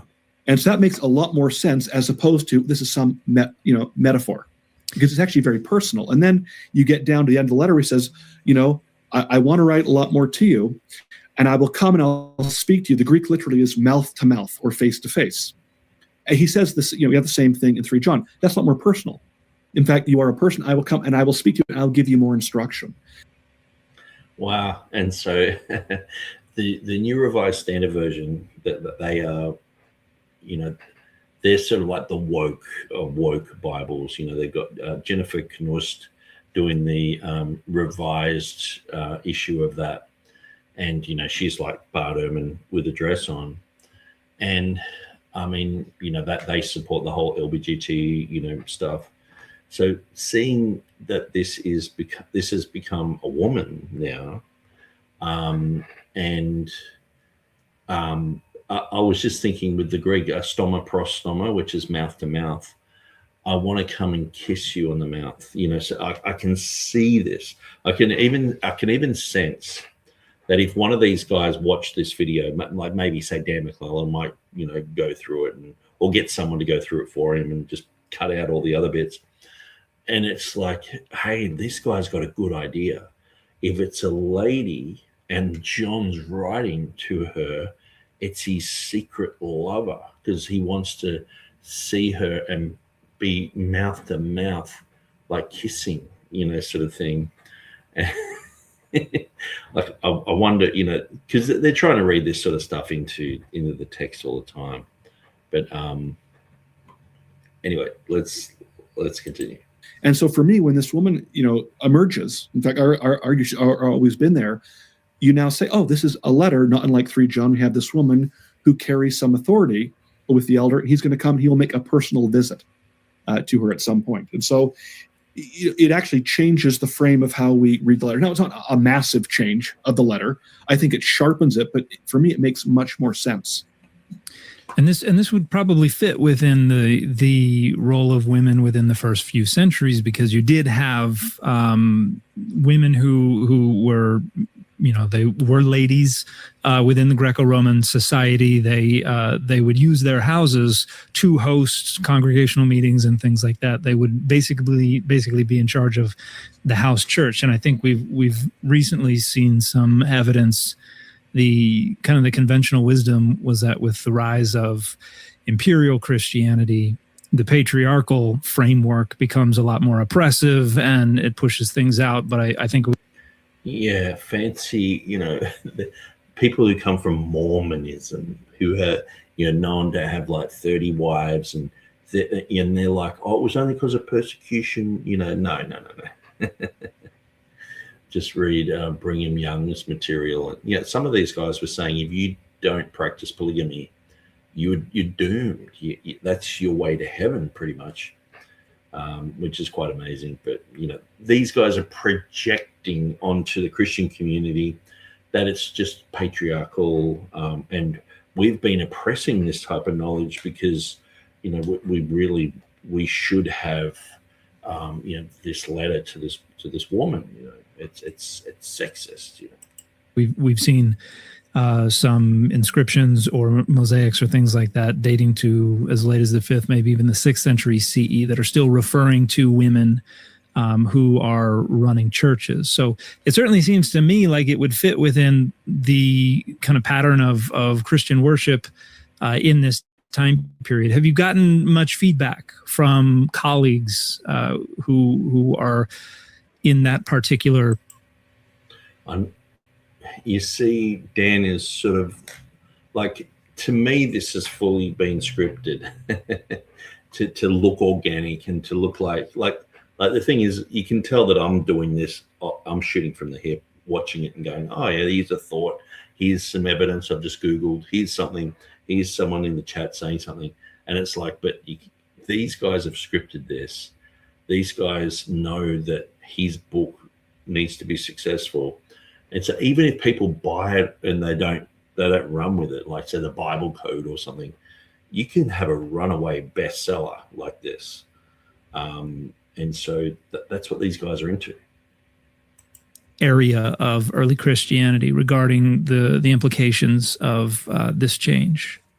Yeah, so the book came out in November, so how reviews probably at least 6 months before you start getting that. Yeah, at the earliest. Or a year out. But when you look at this, and I did mention the book in the last chapter, it's kind of like, okay, what can we now say about Eclecte, this house, what's going on, provide a context. I'm not trying to solve all the answers, because one of the things I found letters on papyri is they can have about 5 or 6 interpretations, but at least saying here's the range of possibilities with this. And going to this point about women in house churches, in fact, we do have this in the New Testament. Think of Lydia. Right. So you have Paul at the home of Lydia, where her house is used as kind of a place where he can expand his mission. Or think of, in Colossians, it's 4:15, the church in the house of Nympha, who is a woman. In fact, some translations put Nymphus a man, but mostly know this is a woman. So it would fit within that context where she would be there and kind of act as a gatekeeper. In fact, I talked last chapter how, women would often, even outside of that, this word, kuria, can carry that meaning. It is a polite form of address. It appears quite commonly. In fact, the only time it appears in the New Testament is in verse 1 and verse 5. But outside, it could be used as kind of like in a sense of a mistress. Later on, 4th, 5th century, it could be used for a deaconess. I don't push that. If it would need to have it, but I just I would fit her within this kind of framework that we already see a little bit. You could add Priscilla and Aquila, right? There's a church there that she would be part of this network. And so, I'm curious to think what people say there. I don't think it changed our picture. In fact, I think it just kind of complements what we already know based on some other references in the New Testament. Yeah. I think it would surprise a lot of people, though, to know that there. I mean, I think it just broadens our idea of what the early church must have been like. And what's amazing is these guys, you'll have something like the last 12 verses of Mark, which has 1,000 654 manuscripts with the last 12 verses in it. And these guys fight against that and say, no, Vaticanus and Sinaiticus are correct here. And there's such flimsy evidence. It's like, oh, okay, okay, I guess everything's wrong except for these two, But then they've got this guy come up with this, like the flimsiest type of thing. And like A. Hannah says, wouldn't it mean that the golden plates of Joe Smith are wrong? like just reminding me of the golden plates, it's like, we had them, but now they're gone, and all this sort of stuff. I mean, it's hilarious when you look into Mormonism. It's like slapstick comedy. It's so weird and so strange. But I guess there are huge deceiving demon spirits involved with Mormonism that these guys are involved with, But yeah, it's like just evidence out of thin air. It's like evolution, just talking a whole bunch of scientific stuff and then just saying, yeah, we come from a bit of foam in the ocean or something. It's so weird. Emryo says, Nick, have you heard anything by Johann Albrecht Bengel? He's a very interesting character. He struggled with reconciling textual criticism and preservation. Interesting guy. I've read enough about him to know that he was a heretic. He predicted the end of the world in 1836, which is pretty strange. He predicted the millennium would start then, that the Jews would all be saved by then, and that Jesus would come by then. And so when it didn't happen, obviously he's a false prophet. And so, but yeah, he was very instrumental with Griesbach. Semler was involved. But yeah, interesting guy to look at and go, there's lots of weird stuff about that. Emryo says, finally, the elephant in the room comes out, the role of women in the church. I was wondering why this hadn't been brought up earlier. Circling the plane to finally land. And so, really, at the end of the day, this is all the evidence that he has. Let's steel man his argument. The Eclecte Curia, apparently Clement said that it was an actual real woman. Okay. Wow. Okay. So 1 point to him. There were 5 manuscripts identified in the ECM that have Eclecte Te, or Te Eclecte has 3. Okay. And he's saying that it doesn't really matter, that the scribal habits change, so this could have gone before or after. The dozens of instances of Eclecte as a woman's name have been in the database for years. Okay, so there are people called it like Eclecte. It is actually a name. So, but that's sort of it. And so it's interesting, but it's not compelling at all.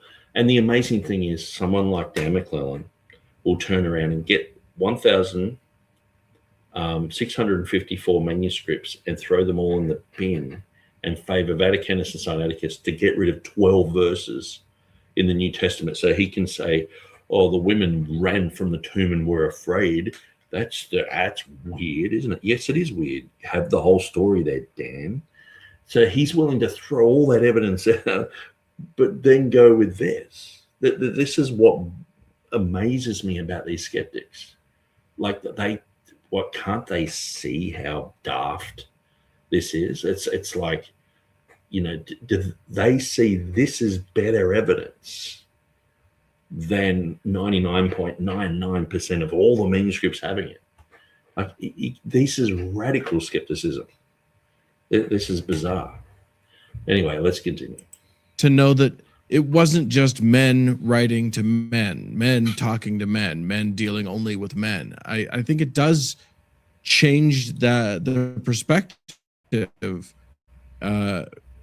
To hear, when Dan, early on in our show, we did an episode where we talked about Unia, and how that there's this woman's name that is often thought to be a man, or is glossed over, and she, this could be a person that was very much in authority, and I think that that there are good reasons, there are sort of obvious reasons why people wouldn't want, certain men in authority wouldn't want this to be a woman in authority, because it challenges a lot of commonly held ideas about who can and can't run a church. But I think it's great. I think it's clear that if this is if people start accepting your argument, which I think is a very strong argument, it really opens up the idea of what a woman's role in the early church was.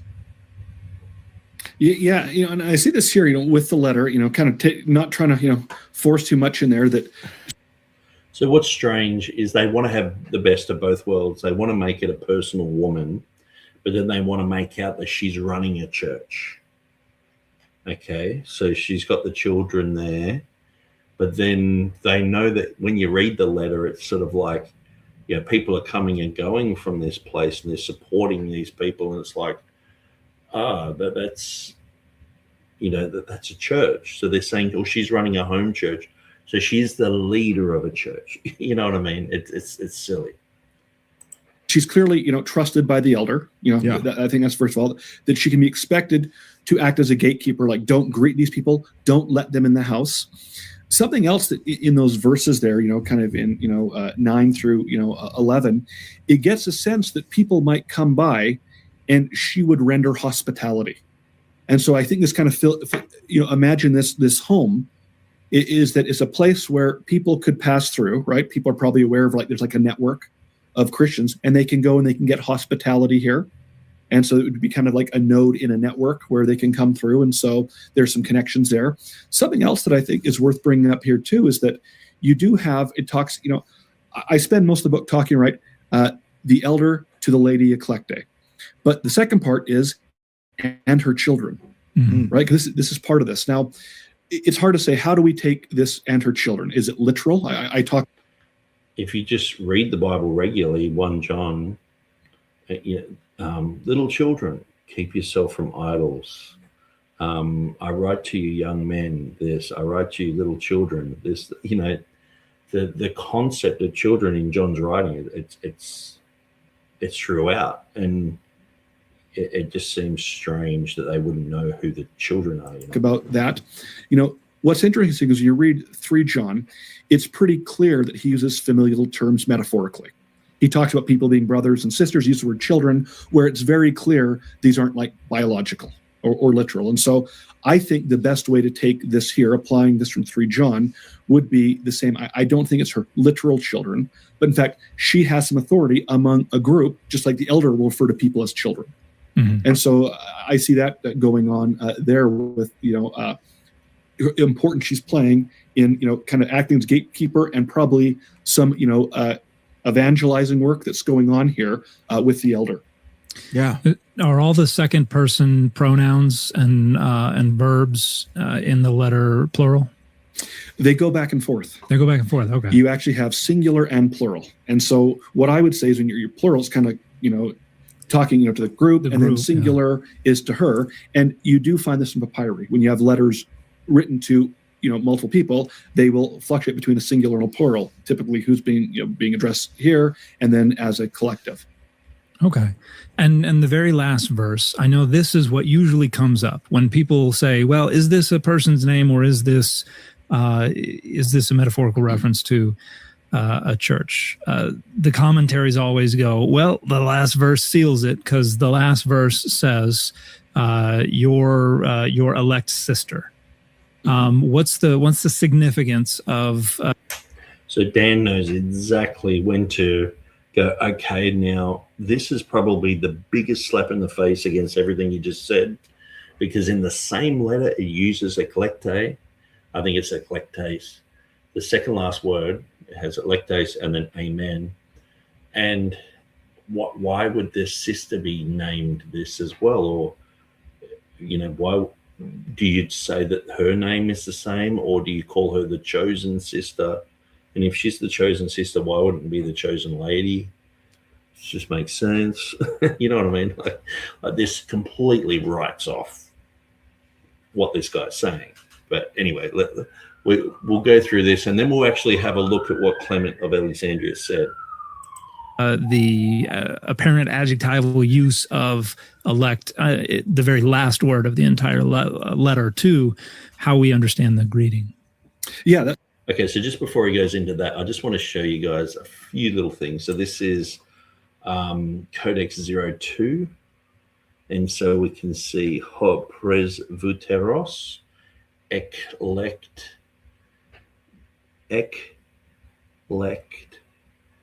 and the eclecte, it's torn off and it has curia.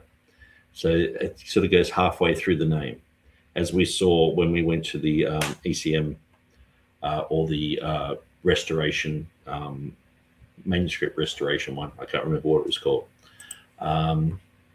So we have that one. Okay, that's the same one. This is GA 1243. So we have ho pres vuteros eclecte te curia. So it does have eclecte te. So it has the te there. Okay, it's pretty hard to read that one, but that is 1243 in a snippet. For those who, if they ever want to do homework on this, and I've just found this on some Facebook group. Next one, GA 69, and so it has Johanno.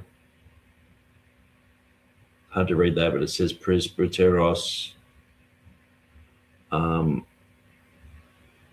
Eclecte, then it has te, and then it's torn.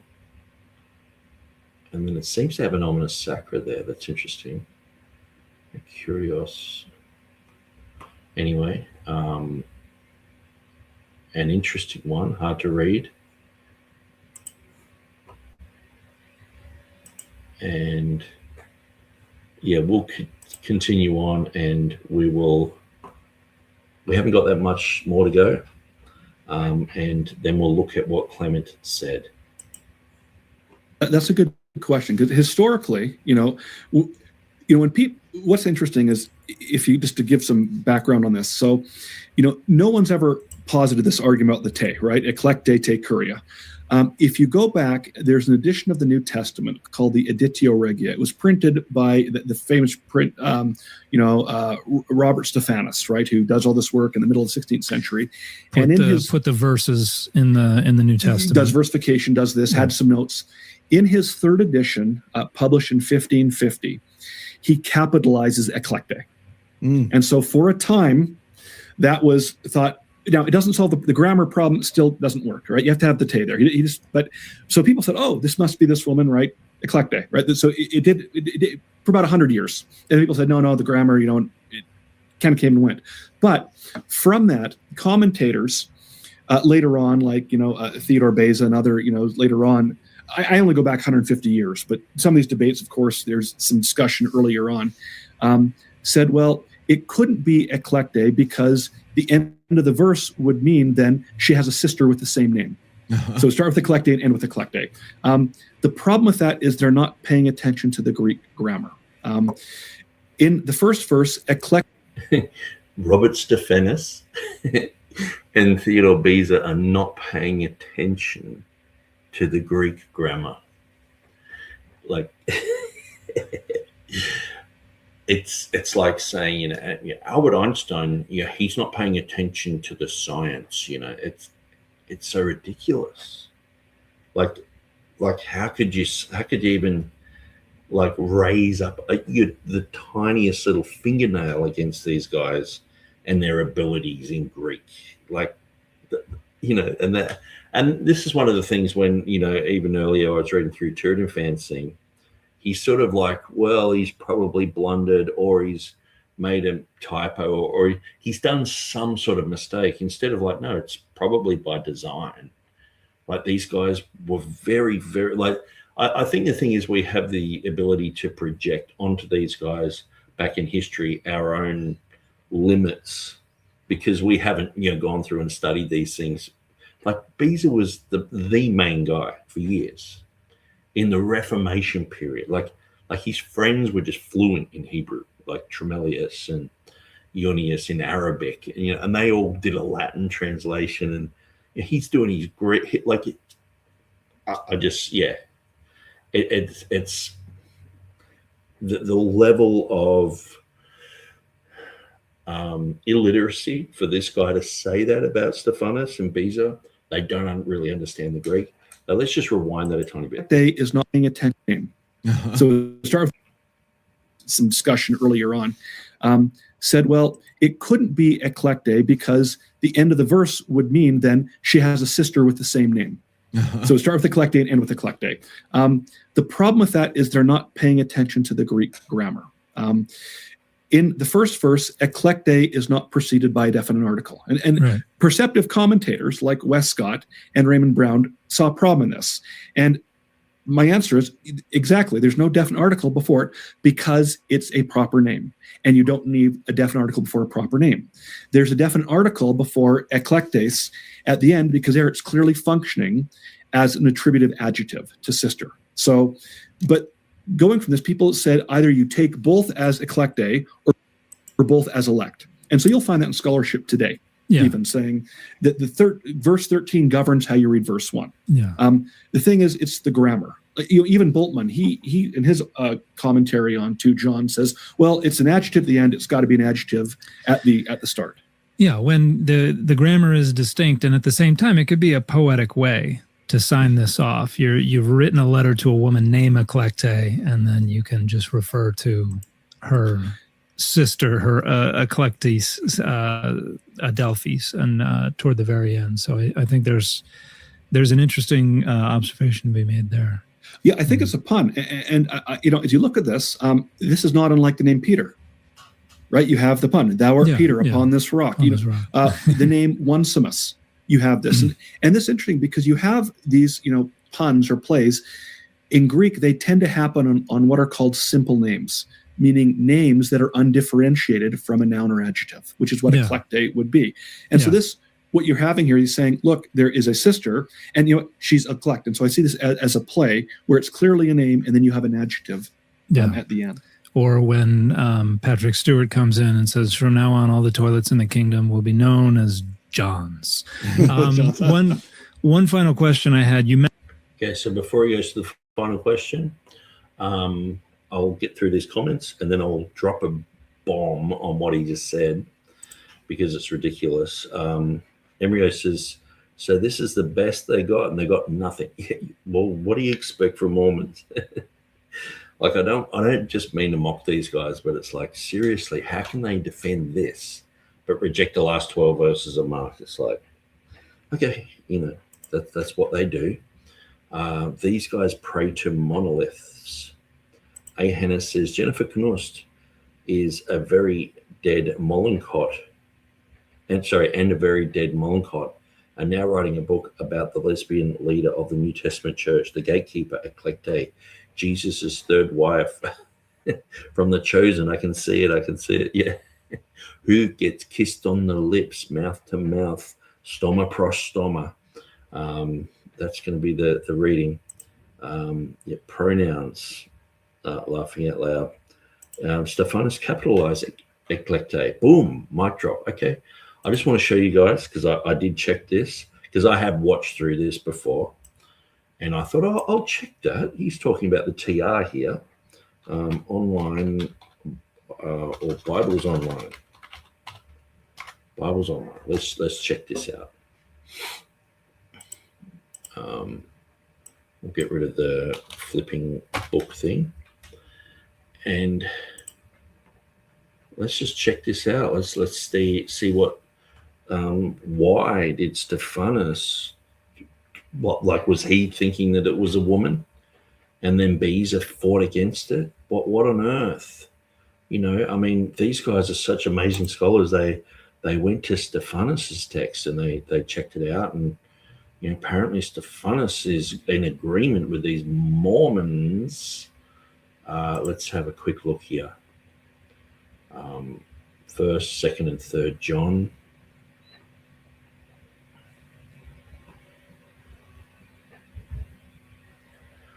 So this is the 1550 Stephanus. It's taking a little while to load. I've still got 20 pages open. But yeah, A. Hannah says, Stephanus capitalizes Eclecte. Boom, mic drop. There you go. TR, one of the main TR guys he's on their side apparently. And so, man, that is evidence. I mean, these guys have found the golden plates, I guess, Isn't that interesting, the whole golden plates thing? And these guys are becoming more and more entrenched into the academy, the Mormons. They must have a lot of money. They must be pouring money out into this sort of stuff. Mormons, most of their money is actually from casinos in Las Vegas. They have huge farms here in Australia, and they're tax exempt because they're a religion. So you have a farm that's tax exempt, and the farm next door have to pay tax. Good old Australian laws. The tax exemption was for so a church could not just have these burdens of paying all this tax on. If people had already paid tax, and they're donating to a church, why would they have to pay tax? And so, but now they're huge, massive organizations, and so this is taking quite a while to load. But I don't want to. I want to show you. I don't want to do the spoiler thing. So what I might quickly do is I'll show you this. This is one of the reasons why. Well, actually, I'll read it out because it's sort of got all this other stuff. In the King James Version, the church is frequently portrayed through female metaphors to illustrate its relationship with Christ. So this isn't the New Living Translation or the NRSV or anything like that. So it talks about the bride of Christ, the wife of the Lamb, the body, the mother of believers. Like Jesus turned up to Saul and said, Saul, Saul, why are you persecuting me? So the bride and Christ are one flesh, this type of thing. So the bride of Christ in Ephesians 5, 2 Corinthians 11, the church is presented as a chaste virgin betrothed to Christ, called to purity and holiness. The second one is the wife of the Lamb, Revelation 19 and Revelation 21. So this is the union that we will have forever with Christ, that we are the bride and Christ is the husband. The New Jerusalem is the bride, Revelation 21. The holy city representing a community of believers in eternity is described as adorned as a bride. The mother of us all, Galatians 4, Paul describes a heavenly Jerusalem church as the mother of believers, representing freedom in contrast to the old covenant.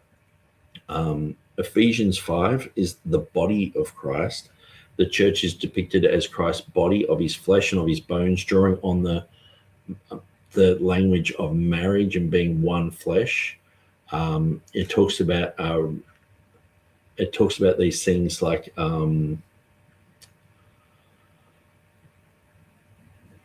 so I could go through all that forever, but it's like we've got this loaded up here, and so I might grab that one. But the metaphors of a woman, of a lady being a representation of the church, it's all through the New Testament.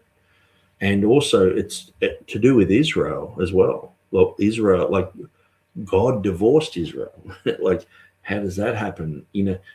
Like the whole concept of female representing a group, it's quite huge in the Bible.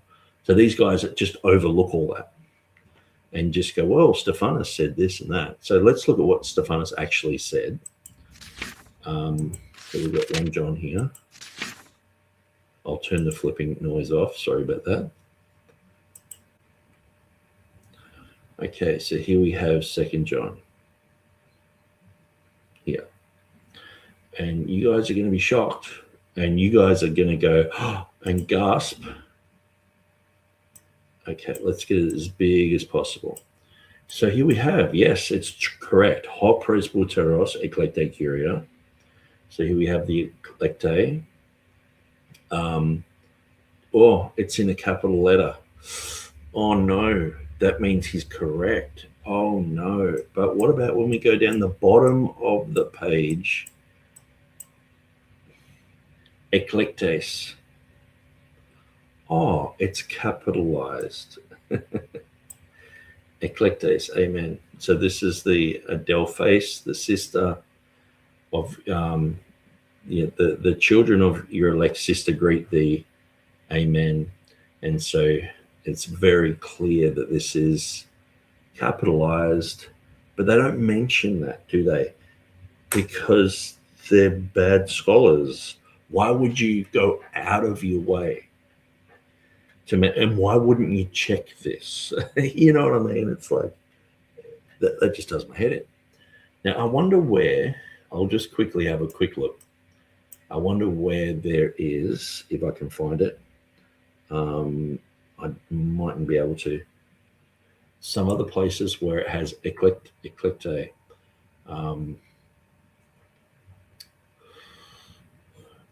Anyway, I think that's enough to just show you guys that these guys just are jokers. They don't know what they're talking about. But let's continue. I want to get to the end, and then I want to look at what Clement said. Mention verse 5. You have another the Kyria. Korea. Yep. In verse 5, which is also anarthrous.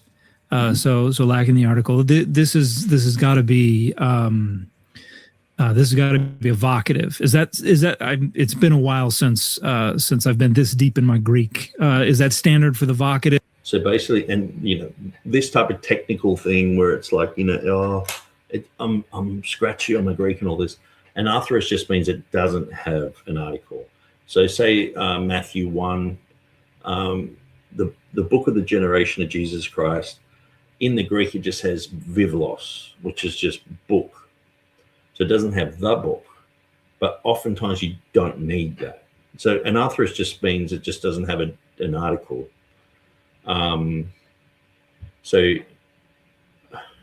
Anyway, that sort of describes it. To omit the definite article. Yes, it is. And what's interesting, and I point this out in the book and look at papyri letters, is what you will often find. So some people have, as you look at this, there's a lot on this first verse. Some have said, in fact, what it is, it's to elect Kira, right? That being a proper name. And so they take it as a proper name. And they say then he's addressing her by name in verse 5. Kira, we got to, love one another. The argument doesn't make any sense. The collocation's problematic. But what you have here is in papyrus letters, what you'll find is that people will be addressed by, for example, to Thomas, my father. Mm-hmm. And what you'll find then in the letter is when they refer to them again, they won't refer to them by their name. They'll default to the title, and often will be the title in the vocative, "O Father." And this is just defaulting now, saying clearly this is lady, oh lady, and then repeats that. And so there are examples of that, both with kurios, where they'll say so and so my lord, and they don't use the name in the letter; it just defaults to Lord. And so that is yet another kind of parallel you'll find with this. Very interesting. Yeah, I think the observation that if this were something that were pulled out of the sand tomorrow and we had no forelog for this, we didn't have 2,000 years of traditional interpretation of this, it would be a pretty open and shut case. Unfortunately, we're dealing with... Like if we didn't have 2,000 years of Greek speaking, Latin speaking, people studying, thinking, translating, if we didn't have all of that, or pretty much all the evidence, if we just found it in the sands tomorrow, like the golden plates in Mormonism, you would just say, oh, that's talking about a woman. But if you just read the end of the letter, it's like, oh, the sister's called the same thing. That's an adjective. Why? Well, shouldn't we use that the first verse? makes sense. Yeah, it's probably not a name. It's probably not nominative. A. Henner says those gold plates are not 2,000 years old. Yeah, it's but like, where was I going? Here we go.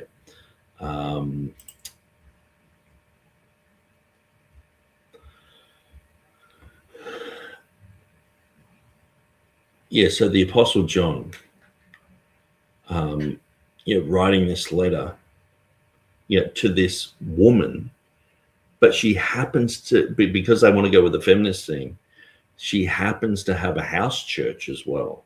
And so there's also, there's one thing that I mentioned.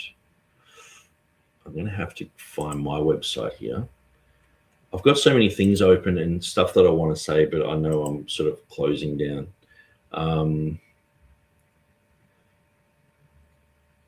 Okay, let's shut that down. Bart Ehrman, who really wants to hear me, give his 5 cents on this. I'll shut that down. Okay, yes.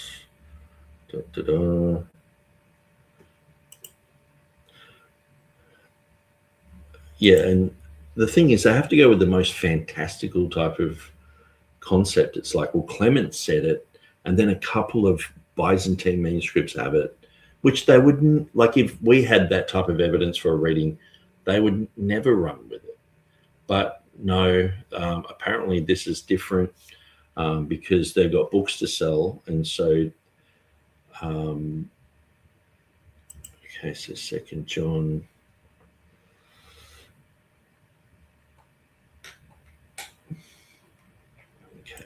I'm just shutting heaps of things down so I can get to where I really want. Okay, so Clement of Alexandria.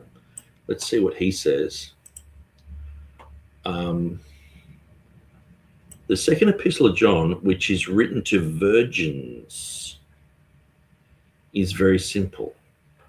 It was written to a Babylonian lady by the name Eclecte and indicates the election of the Holy Church. He establishes in this epistle that the following out of the faith is not without charity, and so that no one divide Jesus Christ, but only to believe that Jesus Christ has come in the flesh. For he who has the Son by apprehension in his intellect knows also the Father, and grasps with his mind the intelligibility. Grasps in his mind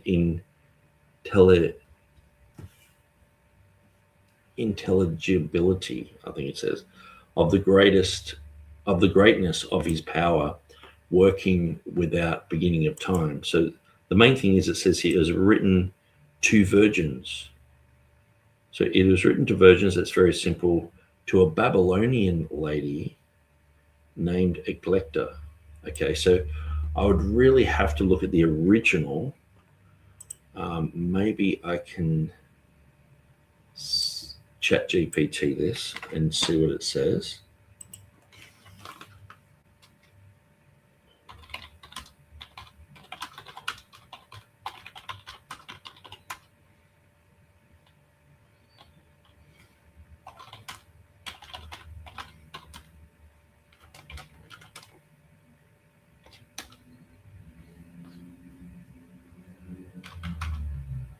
Second John 1:1.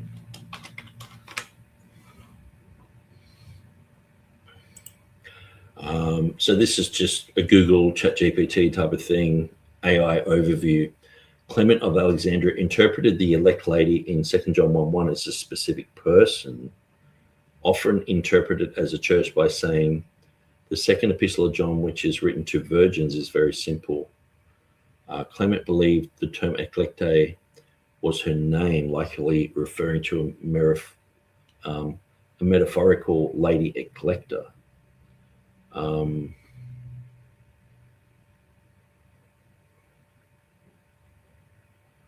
But Clement later interpreted the chosen lady as a personification of the church, with the children being its members. In context, he categorized this epistle as being written to virgins, suggesting a symbolic reading regarding holy consecrated life. So some say it was Eclecte. So there's a lady who's written an article in 2011 who's pushing the same type of thing. And she's mentioned here.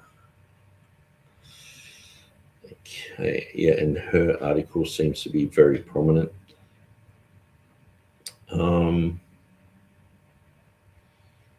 Okay, here's another article.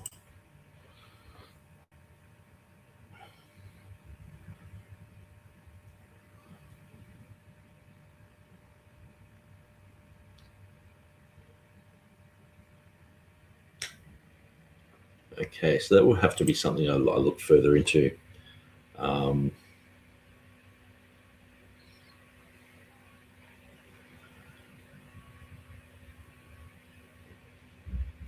So anyway, I think we've sort of reached the end of this. I'll just let them continue. They've got a few minutes to go. But yeah, I mean, Clement of Alexandria, and then nothing until the 11th century, then just basically having a definite article before and after in a few manuscripts, Byzantine manuscripts, which usually get thrown under the bus. And all this to sort of prove that this woman ran a church. Now, there was one other thing I was looking for. 2 John 1:1, the Textus Receptus.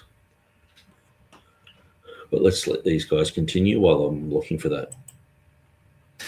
We're dealing with the antithesis of the namesake of the show, I think, in large part, where people are putting the dogma over the data. I think you construct a very thorough, a very complete argument here, and unfortunately, with things like textual criticism, there's always room to say, yeah, but I think you make a very strong case here.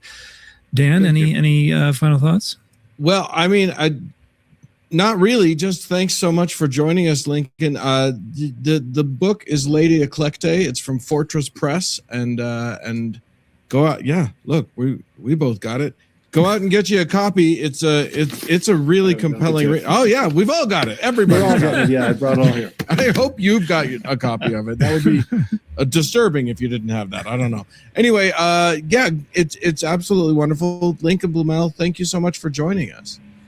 It was a pleasure to be on here. I really enjoyed the conversation. Thank you for having me. And if you haven't heard enough of Lincoln, we're going to get down and dirty. We're going to get real informal over in our Patreon for those of you who are patrons at the level where you get the after party, because Lincoln, you're going to join us for the after party. If you want to hear that, if you want to be a part of keeping this show going, head on over to patreon.com/dataoverdogma. Sign up there and become one of our favorite listeners / viewers. If you can't afford to do that, leave us a 5-star review somewhere, like, comment, subscribe, do all the things. That's always a great way to help us out, and we always appreciate that too. Thanks so much to our editor, Roger Gowdy. Thanks to JJ for producing the show. And we will talk to you again next time. Bye, everybody.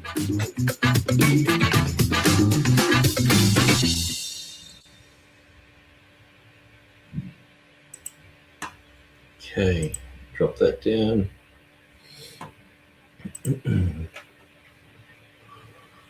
All right, now there was something interesting that I was trying to find.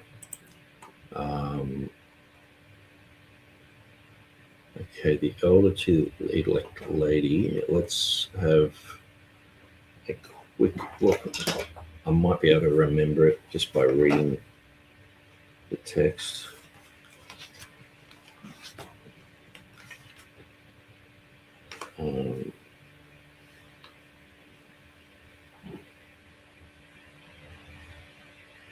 Yeah, so it goes from I urge you, lady. Okay, so I remember I put this information in to my website. I'm just wondering where it is. A. Hannah says, man, can you imagine the Patreon conversation afterward? I hope you subscribe to it. I'd rather save my money to pay for my internet. So first 5 maybe. All right, I'm struggling there. But one of the things is this type of conversation brings up, 2 John. People are talking about it. People are saying, no, this is the only reading you can have, and they're pushing in a certain direction, and that helps with our studies. And so it helps us to go in certain directions and to avoid these type of pitfalls. And so maybe it's actually in 2 John heading.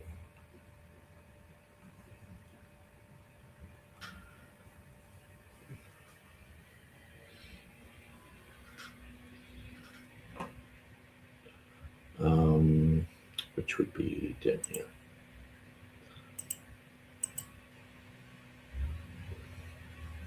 And I've nearly gone for 4 hours. And if you endured me today, I am really struggling today.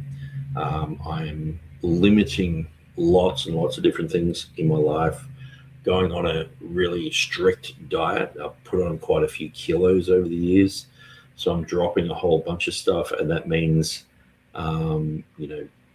most of my food intake. Basically, I've cut down everything except for 1 or 2 types of food, which is going to be, I'm going to shred through the excess sort of weight and stuff that I've got on. But it does mean that you have mental fog and fatigue. So I can understand if someone went through this and went, hey, this guy's waffling on.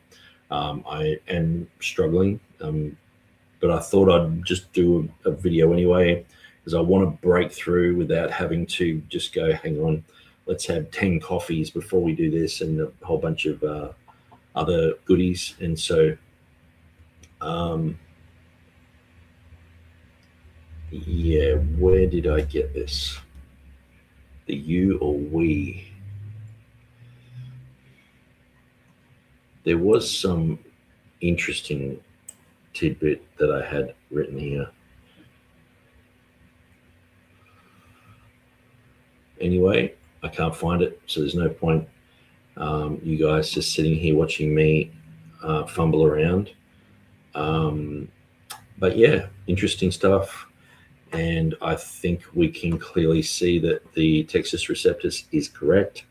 Even the critical text is correct here, with the elder to the elect lady and her children. Now, we're going to continue through. So one thing that I really wanted to do when I'm going through this material is, obviously, we went through elder. Now, I might even interpret or translate Beza's annotations, because he talks a lot about elder here. And I know I went through and did a bit of a study on elder and read through the qualifications for elders and things like that. But we went through the elect lady, but obviously we've really only done the elect lady from a point of view of we're sort of defending the reading. And her children. So we've looked at truth, love, and a few other things. So what I really want to do is every time we hit a verse, I want to make sure that we're not missing anything. And if there can be any type of teaching extrapolated from that verse, we want to touch on it. But yeah, I've had fun doing this. I've enjoyed it. And yeah, TurretinFan's concept of saying that we shouldn't have the word the in the truth there. I think that's wrong, and I think that just needs to be rethought. Now, I found of thy children, singular, walking in truth as we have received a commandment from the Father. Now I beseech thee, lady. Yeah, this is where it's interesting. Okay, so I've just sort of found it. Now I beseech thee, singular, lady, not as though I wrote a new commandment unto thee, but that which ye have from the beginning, that we love one another. And this is love, that we walk after his commandments. This is the commandment, that as ye, plural, have heard from the beginning, ye, plural, should walk in it. So it's interesting. There is the transition from singular to plural here, which would speak toward this being not just a singular lady, but it would be a church. And so it makes sense. It makes perfect sense. And so anyway, God bless you guys. I will shut this down, play my little outro, and we'll see you again soon.